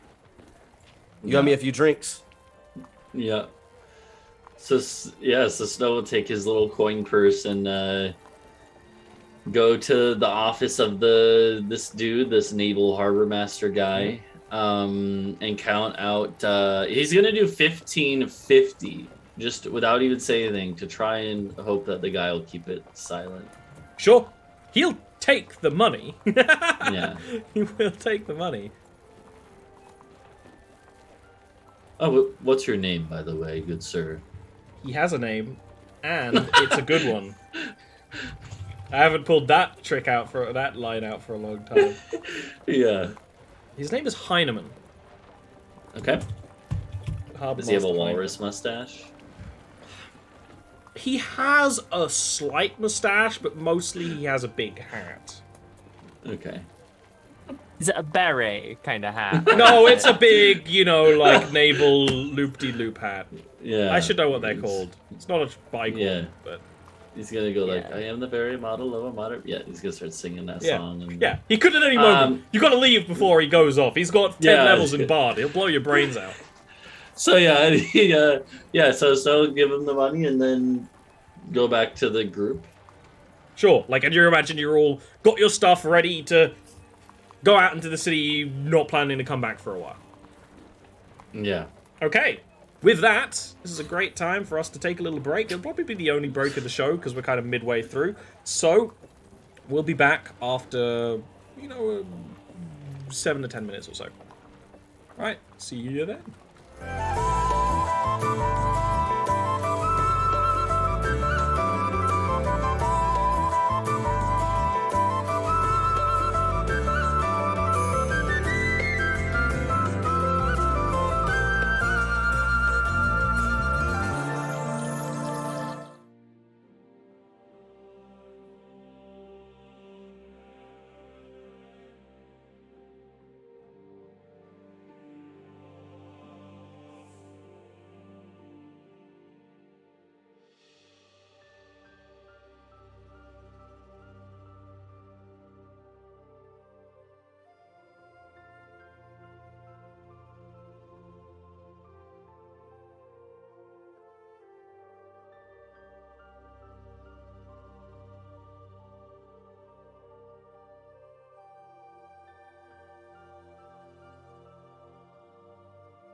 Welcome back.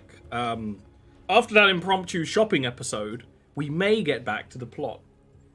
Has to happen. You need the scheduled shopping episode. It's very important. Every D&D show, D&D game. Sometimes you just need to shop. You just like laid it out there. We bit the hook, man. Yeah. Who First doesn't of all, want a star sword? You knew what you were doing. You lured us in with a dog man. How did you think that was gonna go? I like I'll follow a dog man to hell. I'm a dog person. I don't know if I've actually finished the rules for them, but they are a player race here. Ooh. They live on Mother's World. Different one.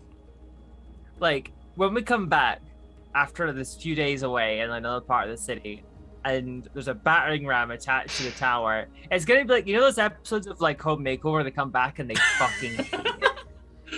They despise what Snow is pimping your ride right now. Yeah, I am. So Snow. Okay, I have it all figured out. Also, if anyone had a pimp your ride reference on your bingo card, you automatically win. Yeah, that's what it's like. There's always a chance it can come up in D&D, but it's very rare. It's like a carrot. All right. Yeah. You guys head on Goldie's deeper. Gonna go full Terminator. Yeah, you didn't tell Goldie that someone's about to operate on his house. And Goldie is a policeman. I'm sure it'll be fine. You're gonna make my fine look like chump change. I probably like signed something that they could show to Goldie, right? Some sort of paperwork. I don't know. This seems like a bureaucratic place. Contract. There's gotta be some sign paper anything, trail. Snow. Okay. You didn't sign a damn thing. Okay. I don't think Snow would think about Goldie. So. Regardless of the ticking time bomb that is whatever the hell Snow just purchased, you head deeper into Valheim. The country is built on the ruins of an old giant city, and you can feel that. You can feel the channels that have been dug through this city, but the neutral kind of zone between Raven Harbor and Whitehold is also shows the scars of the Civil War between the two of them. There are craters in the street, some that have been filled in with different bricks, but you can see them. Craters, like, from explosives. It's really the most obvious sign. Maybe the occasional, like, arrow or crossbow bolt that's in an area that's slightly regrown by now. Of note when it comes to plant life, it seems the Ravenhold side of the city you're passing is greener and more, organic than the Raven Harbor side and this neutral side. But the neutral side has a lot more people in it than maybe you'd think, because now that the city is at peace, there's a lot of people flowing this way to work together. You're seeing a lot more Olvaxians. You've met an Olvaxian before, but I'll repeat the description, because they are the blue of skin, icy blue, with horns made of ever ice.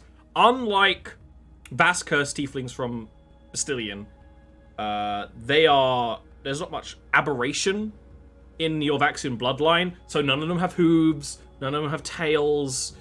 They are humanoid, blue-skinned, and they don't feel the cold. So sometimes they look pretty wild because they don't feel cold, like, at all. So their clothing and garb is very much different. The people you're seeing working in the neutral zone here before the plaza all have the necklaces, the earrings of Quicksilver. And there's a lot of those Quicksilver towers too, and sometimes they actually kind of crisscross between buildings. And buildings are being made here that are new and are for tourists who actually do. There are inns and taverns here. There are also merchant shops, and all of this has been built in the last 6-7 years, while the Moon Queen has been in power, with Olvaxians and Ravenlords working together in harmony, along with the occasional other, the occasional halfling, the occasional Northman, almost all of them with earrings attached.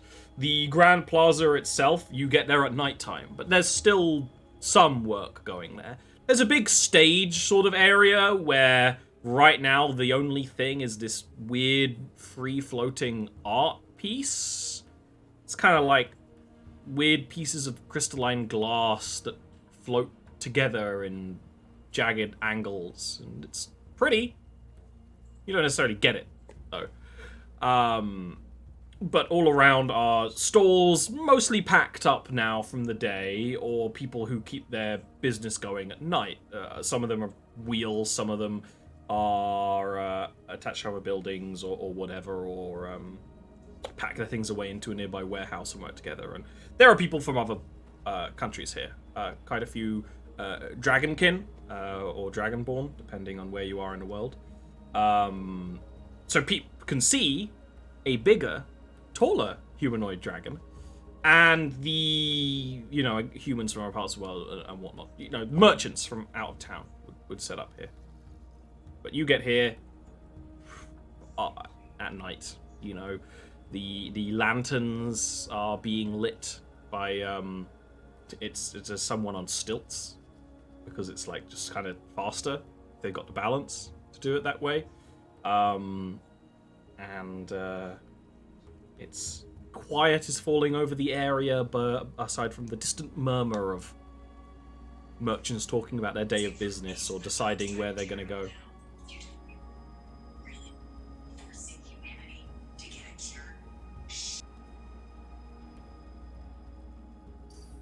Well, this is a whole different section here now. Of note as well. Sorry to interrupt. I just know that you would care. You can see the Moon Queen's palace quite clearly from this district. It's not like you could just walk to it. There's a lot of walls.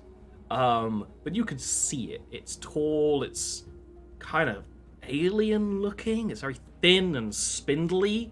But it's still an understandable castle. It's not so alien it's like you can't comprehend it. It's like you can work out the floors and things. But it's other, and it does fit the skyline, because areas of the skyline are similar around there. But you can see it, and it glimmers in the night, as you would expect Moon Queen's castle to.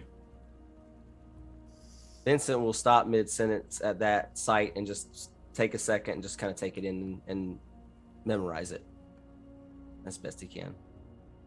That's really pretty. Oh my god. Does someone actually live in there?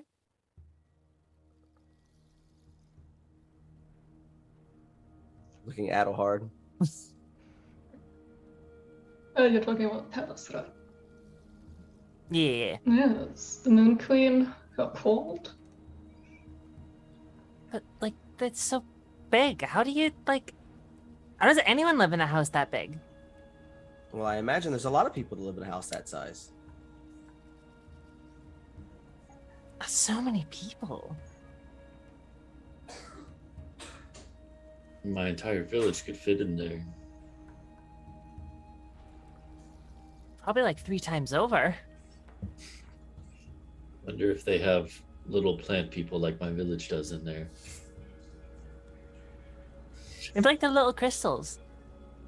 There's little crystal guys running around. Do they have those here, Adelhard?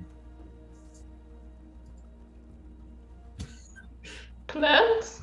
The little crystal guys, not on your side of the city. In Raven Harbor, they don't allow any kind of shenanigans like that. Maybe the Olvaxians have little crystal guys. Who knows? They're all sorcerers.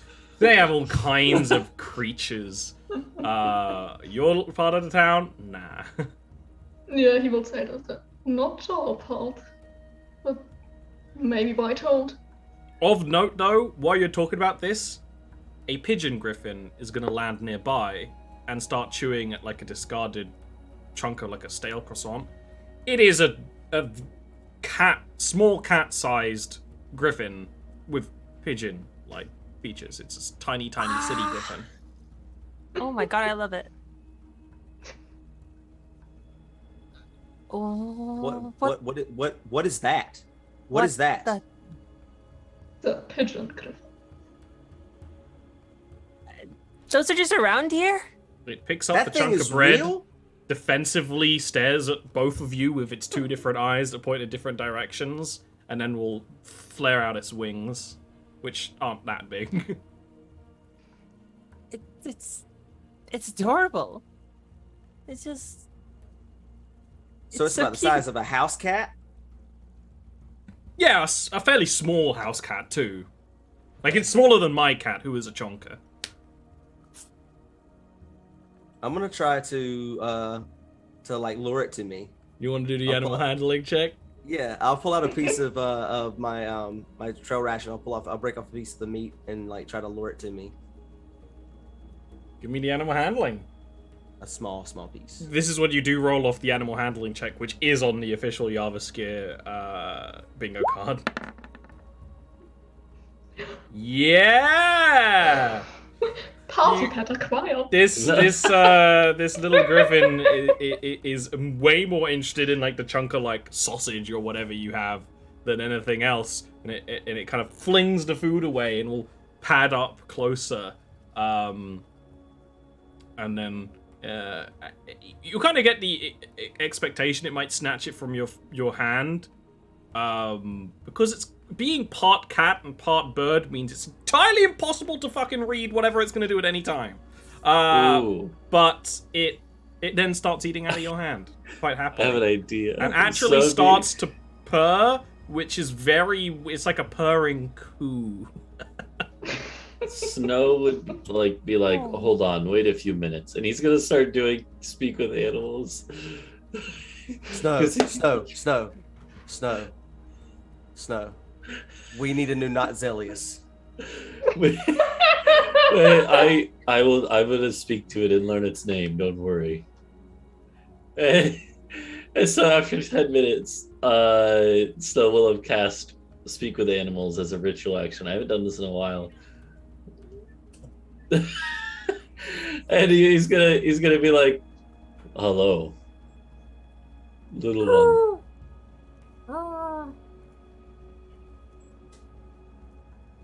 Do you understand me? It stares at you blankly. It doesn't understand. Oh no! It doesn't. It's got one brain cell, and it doesn't know anything. And I'm using it right now by feeding it. Yeah, you're not sure. You're not sure if Speak with Animals won't work here, or it's actually beyond that spell because of its dumbness. Snow will be like, "You like food?"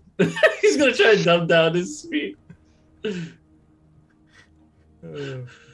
At this point, it's finished eating what Vincent's given it, and it is looking. It's like looking like. Are you like crouching down trying to talk to it because like it's cat size? It's trying to look like at your pockets for food, basically. Where do you get food? At this point, it shoves its head into your pocket. Oh no! I'll take up another little piece. Its head pops up and start chomping quite happily. I think I can train this thing. It doesn't really seem much for conversation.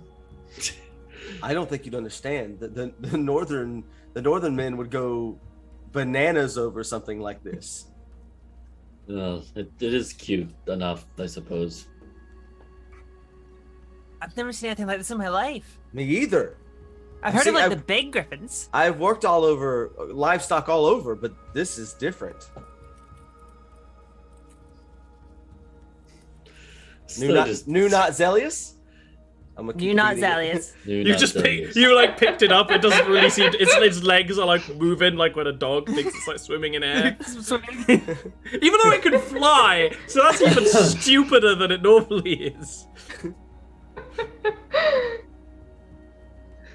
I'm gonna not like in the bag of holding or anything, but I'm just gonna like tuck it away in my like backpack and kind of tie it up to where it's safe and comfortable. Yeah. And just like open a pouch up and like break up the rest of that ration and just give it a place to eat out of, sort of like a trough. Yeah. The pigeon griffins in the plaza are free. You could take them home. If you like. Moon Queen doesn't want you to know. Pet acquired for only for a couple of rations. Oh, geez. Seems pretty happy in there. I suppose. One not zealous. Yeah.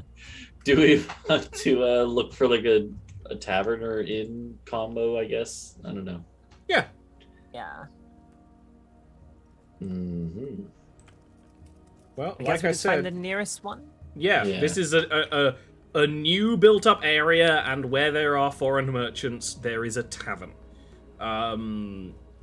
With the kind of mottled culture appropriate of a traveler's merchant's tavern, although the interior decoration and the music that's being played by a bard is decidedly Northenden-esque, actually.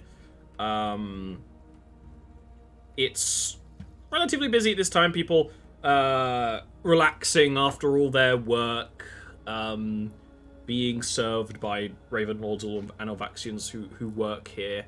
The quality of the place seems pretty high. It's probably the cleanest tavern you've ever been in.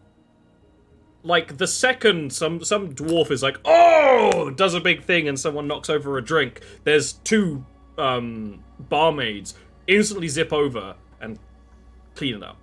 One actually even using predestination, because they're an Alvaxian sorcerer. They're all kind of sorcerers. It's very clean, but not so clean that it's like weird and gross. You know what I mean? It's just, no, they're actually cleaning the place while people are like making the messes. You can smell probably hog roast and just roast potatoes and all these sort of things that traveler wants the end of a long day, as well as mead and ales and beers. Yeah, most seeming very familiar. Especially to Vincent. It is almost like you've stepped into a tavern back home, but one that's being like managed by someone who's really like anal about cleanliness. This might be Valhalla itself. I guess we would probably just sit down together and have a drink or two. Oh, Kind of scope it out. Yeah, I'm just putting on some music. Don't worry about it. That we're here right around dinner time. Everything's perfect. Yeah, and there would be tables big enough for groups like you. Yeah. And there would be other groups like you, to some degree, you know, merchants and their bodyguards from further away. I was gonna ask, are there any merchants in here that look like they're particularly well off? I think everyone that's got the effort to come trade in Valheim is already pretty wealthy, because it's pretty tricky to get here by land or sea. Most of those are... There's the one dwarf who, while being an absolute klutz, it looks pretty wealthy. And then there's a pair of dragonkin, one with golden scales and one with blue, who are actually fairly brazenly counting their coin on the table, which you know is a very bad idea to do in a tavern in general, but they don't seem worried about it. Snow looks to the group and he's like, I have an idea of how we might be able to find information about this Agahast. I'm all ears. Well, we know that he bought your mother's debt, right, Peep? Yeah. So all we need to do is get into the debt buying business, or at least make other people seem like we are. So you suggest we commit a crime? I doubt we're gonna find a criminal by Well- playing it clean. I mean, I was thinking more like maybe we ask around, you know, ask some merchants if they know any lenders of money, that sort of thing. Not a I'm bad sure. idea. I'm sure. I see. I'm sure a money lender would have contacts related to debt buying.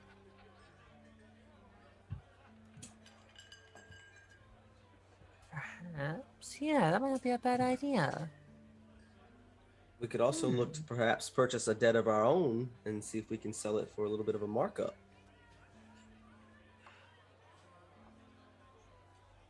I am not going to commit a crime. I don't feel I so don't good think this about is a getting crime. a Isn't markup. this legal here? I mean, I would say, if we look around trying to buy a debt, and then we end up, say, by hook or by crook, coming into contact with Agarhast under the idea of, hey, we have a debt to sell, that could get us near. And then whoever's debt we buy, we just strike it off, because, I mean, no one else should have to go through this. I agree. At best case, we're helping someone. Sorry, worst case, we're helping someone. Best case, we draw them out. Yes, okay, well then I think we should then, we don't want to be too obvious here, but we could ask one of these merchants here if they know of any money lenders, and then start from there. Try and look like you're going for a business investment. I do want to get back Yes. to Adelhard's point. Is buying debt legal here, or is that breaking the law? It is breaking the law, Adelhard, yes. But I think Yes. even because as a sailor, you would know that's actually very legal in Tron, which is obviously a big trade partner here, but it is illegal here. A lot of things are illegal here, especially in the last 6 years. But you've never seen it. You've not seen any guards, really. I'm guessing it's illegal in the last 6 years because that's when other people started coming here and then started breaking laws that didn't exist yet. That's definitely a big part of it. Because no one else had thought to do that yet. Yeah, there wasn't a law against riding naked on a camel, but now there is.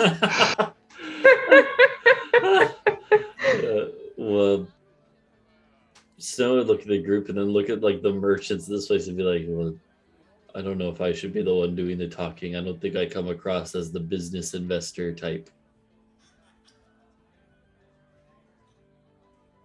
Adelhard? You're from here. It would make sense if you were creating a business here. I am with the Navy, obviously so. It's fair. Do Navy men not I have... cannot be involved in things like that.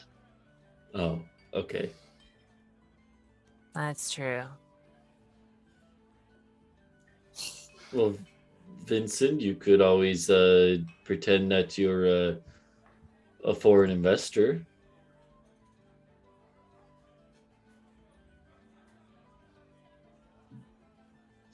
It has to be someone. It has to be someone that we're getting out of a deep trouble. I can't do it for just anyone. We have to know that the person that we're getting out of the debt is someone that deserves it, that has done good with their lives, not someone that's just going to get into more debt and cause more problems for other people. Then let's listen around for someone like that. Mm-hmm. I was gonna say, is there anyone that looks like they're in any kind of stress or? Give me insight checks. By now, you know, probably in that lull of conversation, I imagine you ordered meals each because it is night. Meals and drinks arrive.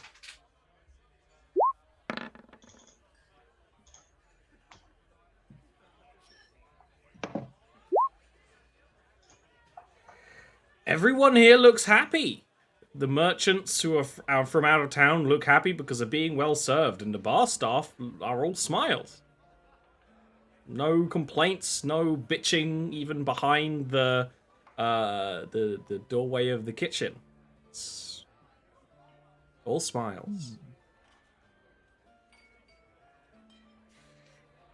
Maybe we're in the wrong place for this kind of thing. Because this is a pretty high-end tavern. You know where there's always people with debt, gambling den. You've got to have those here, right? He Is looks at- gambling illegal?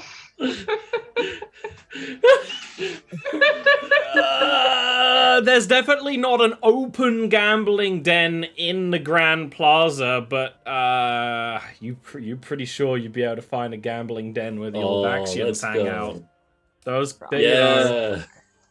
even before the war, they would roll the chances on anything. Sorcery is basically gambling. Vincent's going to pull out his deck of cards and he's going to start shuffling. And he's going to start dealing you guys into a game. Ooh. Okay. Yeah. And he'll do basically Texas Hold'em and just start playing that game out. A few rounds while we're eating, having some drinks. And as we're eating and having a few drinks, Vincent will get just a little bit, not obnoxiously so, but just a little bit louder and a little bit more boisterous to kind of draw attention to us. Can you give me a performance check? I can. And this time I will, as I'm doing this in my revelry, I will cast Enhance Ability on myself. Which is cheating at the game of cards. Checkmate.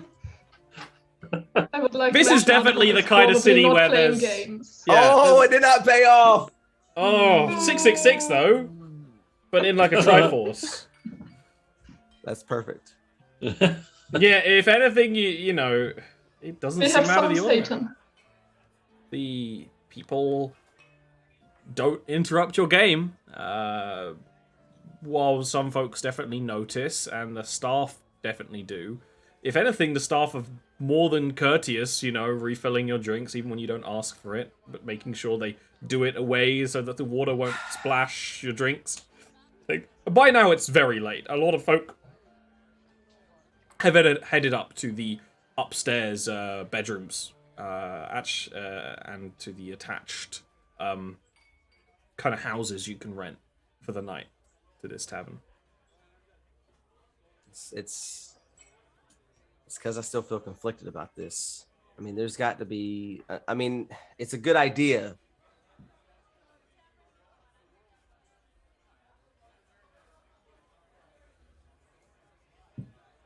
What if one of us won a debt from the other one?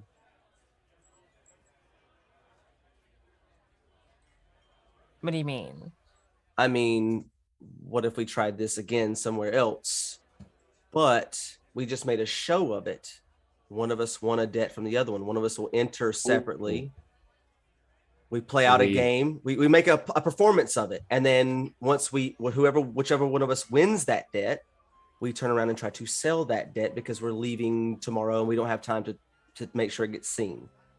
And then we talk to whoever tries to buy the debt, because they probably know Agahast or know someone who knows him.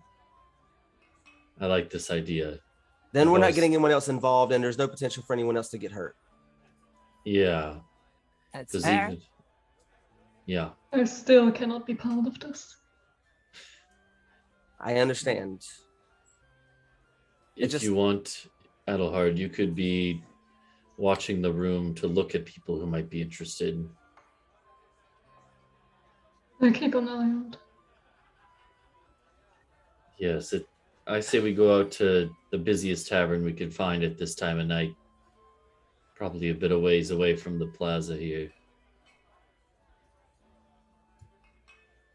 Yeah, there must be somewhere that's still going and lively. Yeah, for that you got to get into the Olvaxian side of town. Yeah. Because how far trip is that going to be? Not far. The districts overlap and whatnot, and the walls that were necessary in a war have open gates now. Aside from closed off private areas where rich people live. So you can go to a gambling den, easy. You can head on over into Whitehold. It's the middle of the night, but there's a lot more music and play. The Olvaxians... Before we go in... Yes? Yeah, we should figure out what part everyone's going to play. Who's going to be the one who wins and the one who supposedly loses their debt, or, you know, owes the debt now. Am I still under the effects of my spell? It's 10 minutes, right? It lasts an hour, I think. Yes, then. Very yes. Let me just double check that, but I'm pretty sure it lasts an hour.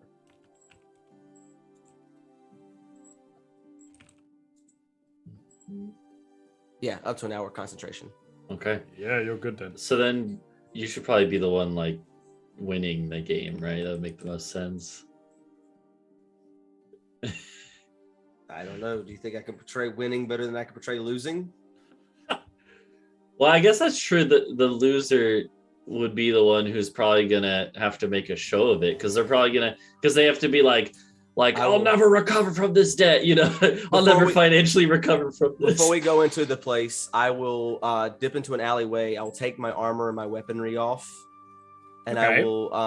I'll grab some dirt and kind of like make myself up to look like I'm more of a degenerate looking gambler. I'll untie my hair, make it look a little bit stringy down my face, and I'll come in with 4 or 5 gold looking to burn. I say Peep is the one who wins. People don't know kobolds well enough. They'll probably think you're crafty. I don't think anyone would believe that a big guy like me would, you know. Sounds like a good plan. And it gets me in close. That's true. Okay, so Peep and I will go in and play a game of blackjack or something. Adelhard, you'll watch the room and keep an eye out. And then after a while, Vincent, you'll come in. And from there, we play up a show. I will take the bag of holding off and hold it out to Snow. Okay, yeah. Adelhard looks at Vincent and asks, do you have a cloak by any chance? It won't stand out as much. Yeah, I instead of taking the blue cloak that I normally wear and putting that in the bag, I'll give it to Adelhard instead. Okay, he takes it. Okay. Putting it on so that he doesn't look obviously navy anymore. Yeah. Hi. Okay. Yeah. Time for an Olvaxian gambling debt. It's not to say that the Olvaxians are, evil. They're just slightly more chaotic than the very prim and proper Raven Lords. They're still academics, and hence gambling. Some of the people who have the most fun, or at least the best at gambling, are the people who can crunch the numbers and do that sort of thing. And that's the sort of thing that Olvaxians quite like. So this is, you open up into a tavern, and then you're like, oh, we're interested in some games. Now, with a flick of their wrist, a mage hand will push open a door, a whole section of the wall where it opens up into a casino. With harsh cobblestone walls, but quite nice chairs and tables and folks gambling. And yeah, merchants from the other parts of town as well as the Olvaxians. And there is a sign on the wall written in pretty much every language they can imagine, which says, "No spell casting allowed." And then another note saying, "We will find out." I'm sure it'll be fine. Snow realizes, he's like, wait a minute, we need to make sure that we're the only people involved in this. Yeah, most of the tables have people playing. There's people playing Coin Golf, there's people playing Call of the Mountain Guard, the card game popular in Jarviskjir. There's lots of tables of that. There is, poker. There's various other games of dice and rolled bones and all that sort of thing. Is there a chess table anywhere? There would be. Yeah. There'd actually be quite a few chess tables. Okay. And it'd also, be variants of chess that some cultures have come up with, There's probably a Raven Harbor form of chess that's all ship-based instead, so it uses different logic. But yeah, there would be regular chess, too. Does Snow know how to play chess? Yeah, he doesn't need to know. He just knows that. He just needs to know how to make a scene. while he's doing it. Snow like looks at Peep and he's like, and he whispers, he's like, let's go play that game, and then when Vincent comes in, he can be the one looking. And I'll draw attention, and then he'll be the challenger. We'll make you look like a true genius. Wait, you mean chess? Yeah, I don't know how to play. You'll probably trounce me anyways. All right then. I'm assuming Pete probably probably isn't very good, but knows how to play. We have a hierarchy here in this group. Snow does not know how to play chess. Pete knows what the things do. Vincent, probably pretty good. Adelhard has done chess tournaments when they were a child. There's a hierarchy here.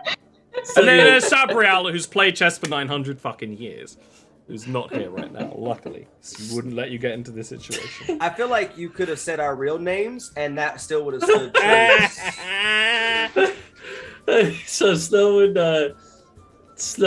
he looks at he would whisper one more thing. He's like, I'll get the attention, and then Vince will come in, and well, from there I don't know, but we'll figure it out. All right, let's do this. All right. And yeah. No, I was gonna say like Peeps dressed in like normal clothes. They don't have the chainmail or anything on. Okay, seeing as now they know how to do mage armor, so they don't need to carry around heavy chainmail all the time. Yeah. Peep does have, Peep. Snow has his armor on, but that actually works because he kind of right now he's putting on the air of being like a mercenary between jobs or something, right? With a little bit of coin to spare. Yeah, and that seems like a very regular person around here. Exactly, yeah. So as we get playing, Snow probably doesn't need to make any effort to lose. But as he's going, regardless of how the game goes, Snow is going to, like, if there's even just like 2 or 3 people watching, I don't know. But if he sees people watching, he's gonna call out and be like I'd like a drink for these spectators here, and he's gonna pay for their drinks in the hopes that more people will gather around, who he will also buy drinks until it's a self-feeding thing. Yeah. Okay. Give me. Tell me how much money I'm spending on it. Well, it depends how nice the drinks are, but yeah, he wants nice enough drinks that it gets attention. Okay. So it'd be like probably 4 copper every drink. You want to buy 2 at first, then probably another 4. So it ends up being yeah. Well, it depends how far you go. So that kind of calculation, probably 3 or 4 silver as it goes, and it does work. There's a few people just sort of casually watching because someone's like, they're playing the chessboard. Someone come here and play chess. Like, there's that sort of thing, and then they give a drink, so like, cheers, checkmate, and then there's, all of a sudden, the great chess contest is suddenly the tiniest bit of a phenomenon. With once mostly like the mercenary folks hanging around, yeah. Once if there's like 10 people there, then Snow will slap down, you get a barmaid over, and then slap on their tray or whatever, like 10 gold pieces, and be like, get a bottle here for these fine gentlemen of something good. Okay. Nice. Yeah. It's working. People are excited. People are stopping their games. People being like, okay, let's put this on hold. What's going on over there? Like, that sort of thing is starting to happen. Now it's time for both of you to give me intelligence checks to see who wins the chess. Well, it's more like not even who wins, but like who makes it look like we're playing smart. Yeah, exactly. It's like, so it's Vincent versus is it Peep? Who's playing? No, it's Snow and Peep, yeah. And Vincent's gonna come in afterwards. Yeah, so I'm basically, Snow is trying to get attention, and then Vincent, the idea is that, well, hopefully when Vincent enters the room, he picks up on what's going on. We'll see. That's up so, first of all, there's also a lot of people who are like, there's a kobold playing chess. is That- very yeah. much a thing going on. Although it is kind of odd, you do hear the murmurs of occasionally, like,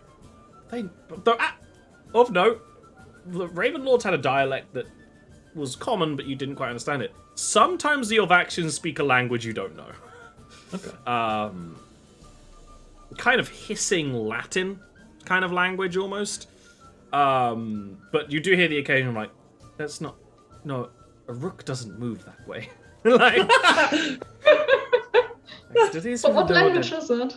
it would be Vars. Vars is the language. Okay, I will help Will to understand that. Yeah, well, it's they're not saying anything interesting, but they're just Okay. between them. It's like, what's going on? Like that sort of thing. Although, if you want to give me an insight check and see if you could pick up on something interesting, it's an insight check kind of day. But Sure. that's kind of the vibe. You're really trying to work. You're trying to find a wrong'un. That's an insight check deal. Insight to maybe see what's happening. That's really good. Not bad. You notice that one of the people who's not formed this crowd is an Orvaxian woman whose clothes don't give away how nice quality they are. Whereas merchants and stuff, they'll just buy the nice clothes. But if someone is buying nice clothes and then maybe fading them a little bit, either in the sun or with like oils, they usually are up to no good either one way or another, or they want to hide how much money they make. She's a woman, leaning on the far wall, but keenly listening. She can't even see what's going now because there's such a crowd of folk. And her horns actually form together into a single point. They're two. They go. Choop. And she's like got a mug, listening, paying attention. Again, with that check, I don't really know who technically wins or loses the chess game. I feel like you. if Snow thinks he's ahead, he'll purposely make a big blunder or something.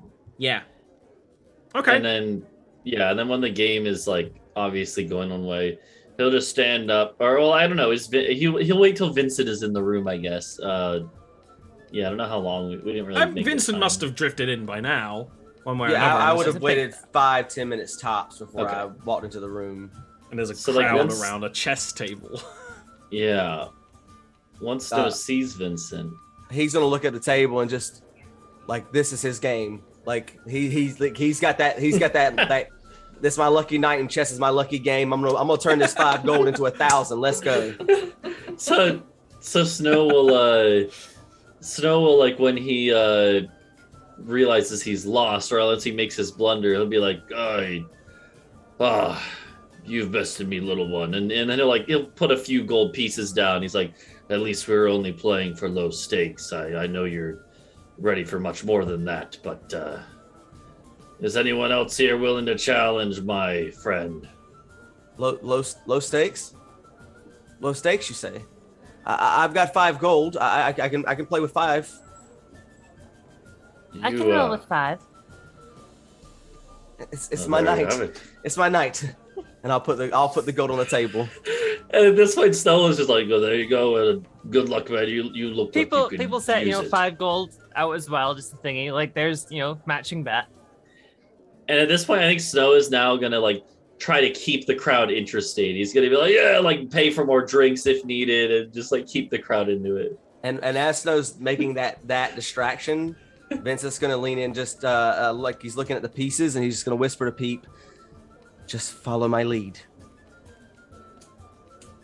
All right. First of all, Gather around, everyone. 3 of you give me performance checks, but I will give you advantage because you're really putting your all in.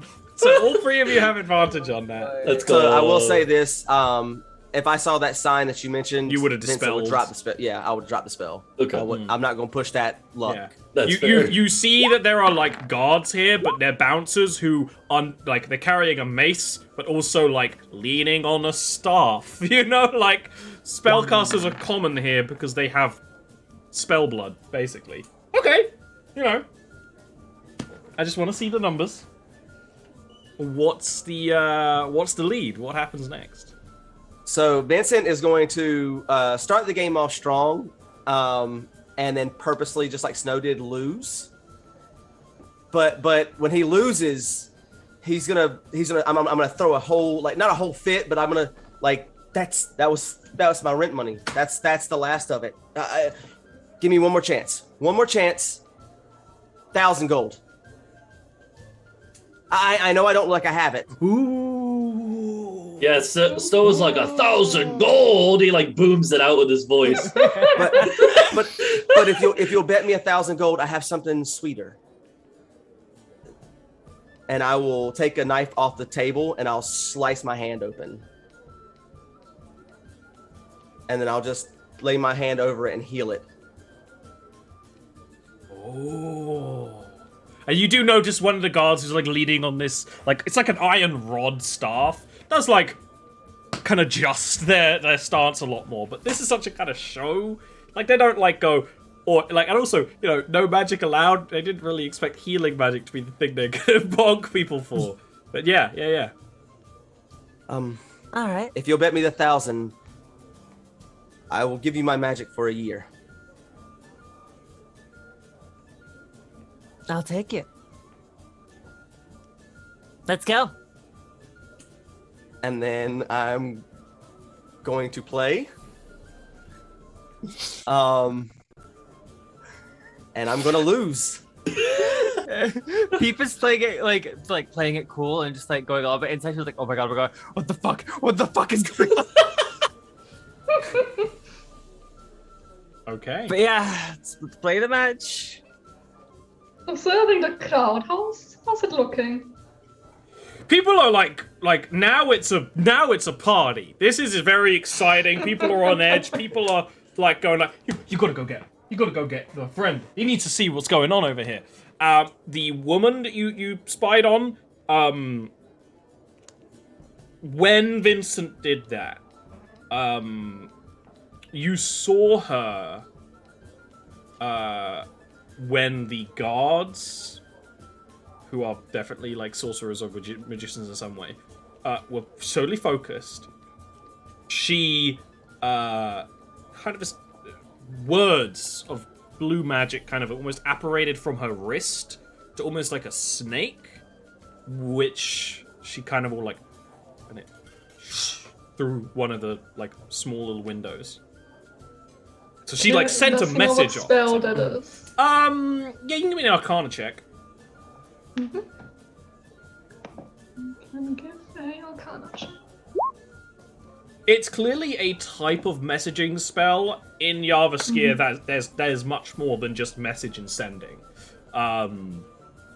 It's a much more physical one, but yeah, she sent a message to someone when Vincent was betting his magic and when the guards were distracted, and she seemed experienced enough that they didn't notice. And you only noticed because you were watching. It wasn't like a big display of Arcana or anything. It was fairly subtly done. Alright. So you're gonna lose. But I'll make it as interesting, like back and forth as I can between the two of us. I'll make it more like a dance than just an outright destroy. But in the end, like Snow did in the first one, I'll make a blunder and make Pete look like he's been planning it all along. Yeah. Pete's just moving the pieces of it randomly. And what happens when you lose? What happens when Peep knocks over your king? Vincent will just sit there. So, 1 year? 1 year. 1 year. Don't worry, I'm not gonna work you to the bone. I mean, I'm only a little kobold. I'm not gonna need much. Vince is just portraying like what the next year of his life is going to look like as a servant.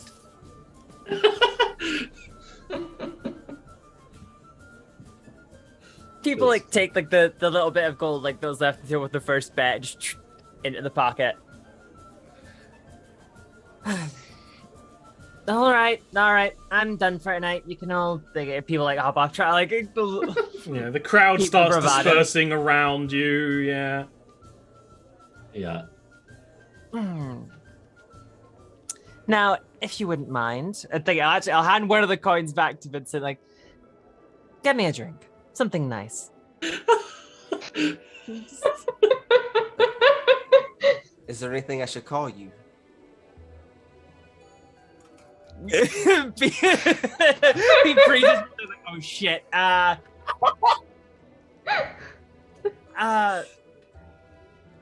Just master for now will do. That'll be fine. Yes, master. Very good. People find a table near Adelhard, but not like sat at the same table, obviously.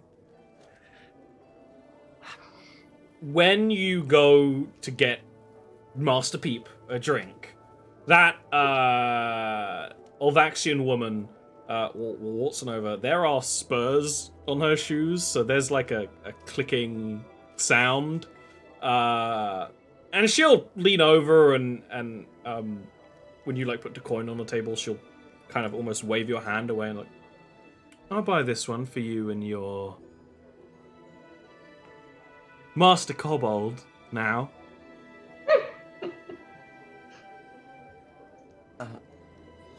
Gratitudes. She waits until like you're maybe starting to turn away, and then will like actually grab your sleeve. Be like, you've gotten yourself into a situation, but there are people who can help you. What kind of people? People who can better use your skills. And people who can help you get away from, we've had all kinds of dragons trying to do this sort of thing in this city. We know how to get you away from them too. If necessary. You can heal. Can you do anything else? I'm trained with a sword, though I don't have one. Alright. I might be able to help. But you should probably go back to your master before he decides you're too slow for his liking. Yes. Thank you again for the generosity. And I'll make haste back towards the table. Peeps just sat there, just like looking all high and mighty. The tallest kobold in the world at this exact moment. A glass of their finest wine, master. Thank you very much. Takes it, drinks it. Peeps not used to fancy wine, just Good choice. Throw it in my face. oh. Splash! Don't be so slow next time. Just puts the glass down. You're not making a good start. And you've got a whole year ahead of you. My apologies, master.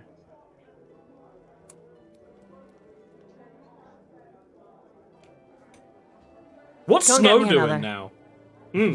I think he just he had said that he was like friends with Pete, but I think he doesn't want to get involved in case he messes stuff up. So he's gonna be like, he just sat with some random bar goers who he was talking to during the game on the other side of the bar somewhere. Okay. He's still looking over there every once in a while though, to make sure it's all good. During this time, when Vincent's at the table, the Olvaxian woman will walk up to Peep and just sit on the table, like beside him, with like her legs crossed. Might be willing to buy your new pet for more than 1,000 he owes you. Is that so? If he's open for sale, Well, how much are you offering?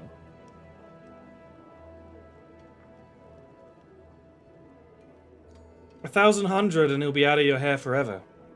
But you don't have hair. I don't know what you have. I've not really spoken to many kobolds before. I'm a little unique. Not a big surprise. I work with someone who greatly enjoys the unique.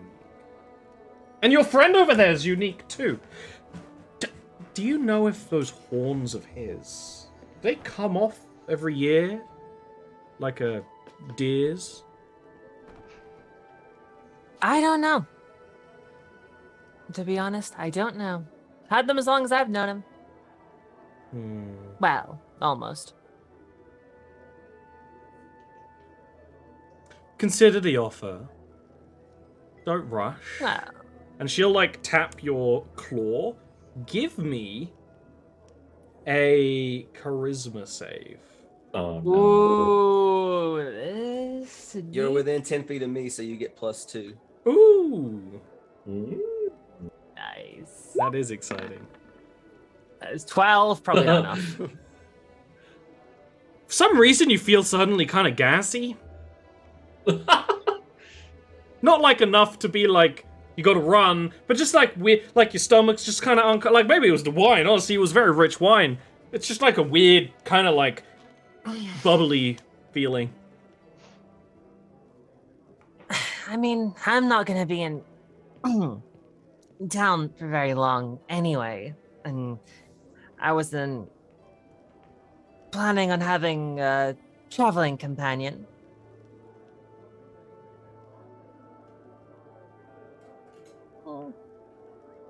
I will say your offer's very tempting. If you want to sell him, and maybe that one's horns if they do come off. Feel free to join at this address, and she'll do the same trick, but the words kind of coalesce onto like a scrap of paper that's kind of on her belt, and then she'll snap it off. But like it's clearly something she does, and it is an address in the city. All And then right, she'll get up thank and you leave. very much. Yeah. All right.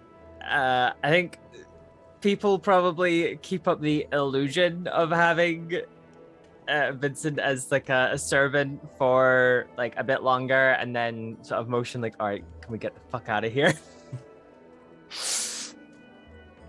Just to, like enough time that it's like I'm not leaving right after kind of thing.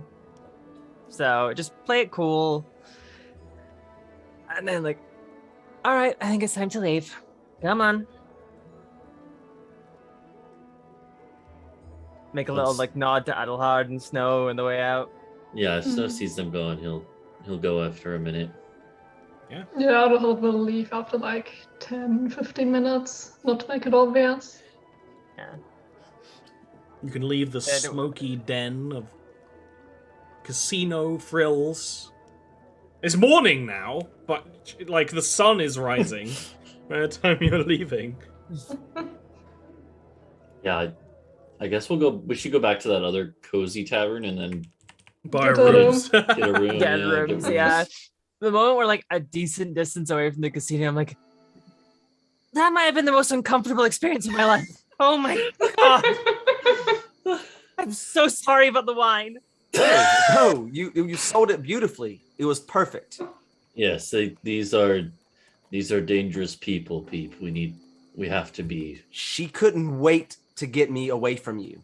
She came to let me know she was going to make the offer before she approached you. It was everyone. It was splendid.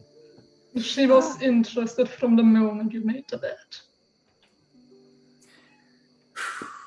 Well, at least we now have somewhere to go, which we can go once we get some sleep.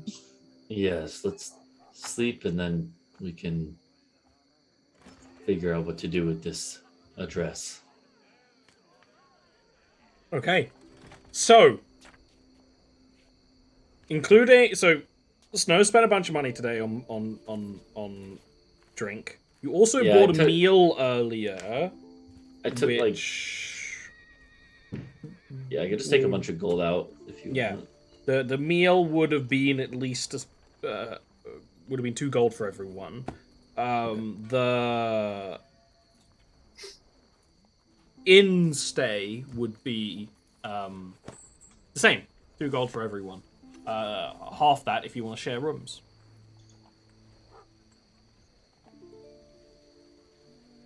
I guess, well, it's... I don't mind. Like, Peep doesn't really mind sharing or not sharing. I think it makes the most sense, just in case anybody's following or watching, for Vincent and Pete to share a room. Yeah. That's true. Yeah, I guess. Yeah. So best if Pete pays for that then. So you can take it out of my bag, out of the bag of holding, if you'd like, but Pete's got plenty of coin on them.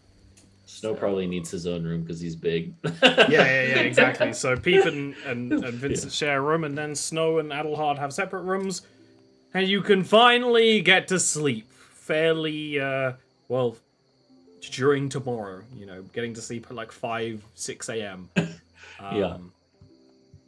But you have a address that may or may not lead to Agahast. You have a pigeon griffin sleeping in Vincent's bag, and maybe you will have a battering ram affixed to your tower in several days. This is a great place to leave off today's session, as things have been set in motion that cannot be unset.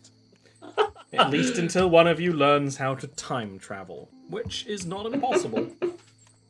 So, we'll see you next time. Before that, we'll go around the table and then back to me about what else we do and what else you could check us out in, starting with Zach.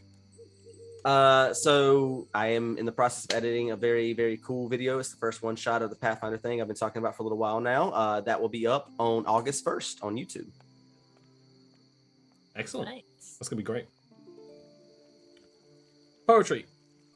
Yeah, so I do have a Sunday D&D show that's been on a bit of a hiatus, but I'm in the process of getting that going again with a mostly new group, but the same campaign. It's but yeah, that's on Sundays. I don't know when it'll be starting back up again. Other than that, I do like streams pretty much every day.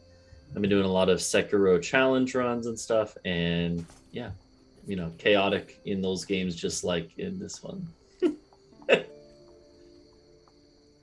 The least chaotic, AJ. Yes, I have been doing lots of art. I have been also doing lots of free art, so if you want chance of free art, my Twitter, come join it. Other than that, I've been reading a lot, tweeting just random stuff. Also, if you want to see pictures of my beautiful outfits, they're also on my Twitter. And That's- Quill. Just the usual for me, really. Just the same memes posted on YouTube and Twitter. So just check them out. I also have, as you can maybe see in the background, That you were blocking with your what's it? there. Yeah, you hold on, could wait, barely I take pick my- it up. You'd have to probably get it closer because it's something like a couple of pixels wide. My silver yeah. play button for 100,000 That's awesome. subs, which Woo! totally didn't arrive So by the time I had fucking cool. 160. So That is so cool though. Well, that would be It's amazing. It's awesome. I want to be like So, you when yeah. I grow up, Pete. So yeah, yeah, that's pretty much it. I might not set in stone, might do like the occasional little like gameplay stream of like Warframe or something in the future. So yeah, other than that, just memes. And I'm here where there are no memes to be found, but there is content. This show is supported by Patreon. For $5 or more, you can get access to the Monday campaign that's been on a bit of a break and will probably finish up soon. Unfortunately, I had a break at a really weird time, so it's going to be a bit weird to get back in, but we'll work it out as they kind of prepare for their final Quest in the Thieves campaign. If you like that random dog guy, they're where the dog guys live. In Mother's Horn, very different side of the world, and I have a couple of good, interesting plans for what their next Monday Patreon campaign will be. There's a whole lot more Jarviskjir content on my YouTube, which is linked down below if you like this and you want to catch up either with the other shows or this one. Feel free. And at the moment, every single day, I'm going to be doing Atlas Roleplay. I'm really enjoying it. We're back. Me and a couple of others are basically running the French kingdom now in Atlas Roleplay. It is a lot of goofs. We do a lot of comedy and occasionally some heartfelt stuff as well. And there's a lot of cool people I'm doing that with. Usually starting at like somewhere between 2 and 3 p.m. BST at the moment. Pretty much every day. For either as long or as little as I want. So please do check that out. It's actually been doing really, really well. And if it keeps going well, we might be able to get to the next tier of streaming content up on this channel. And that's that. So we'll say thank you to the patrons and we'll leave you till next time.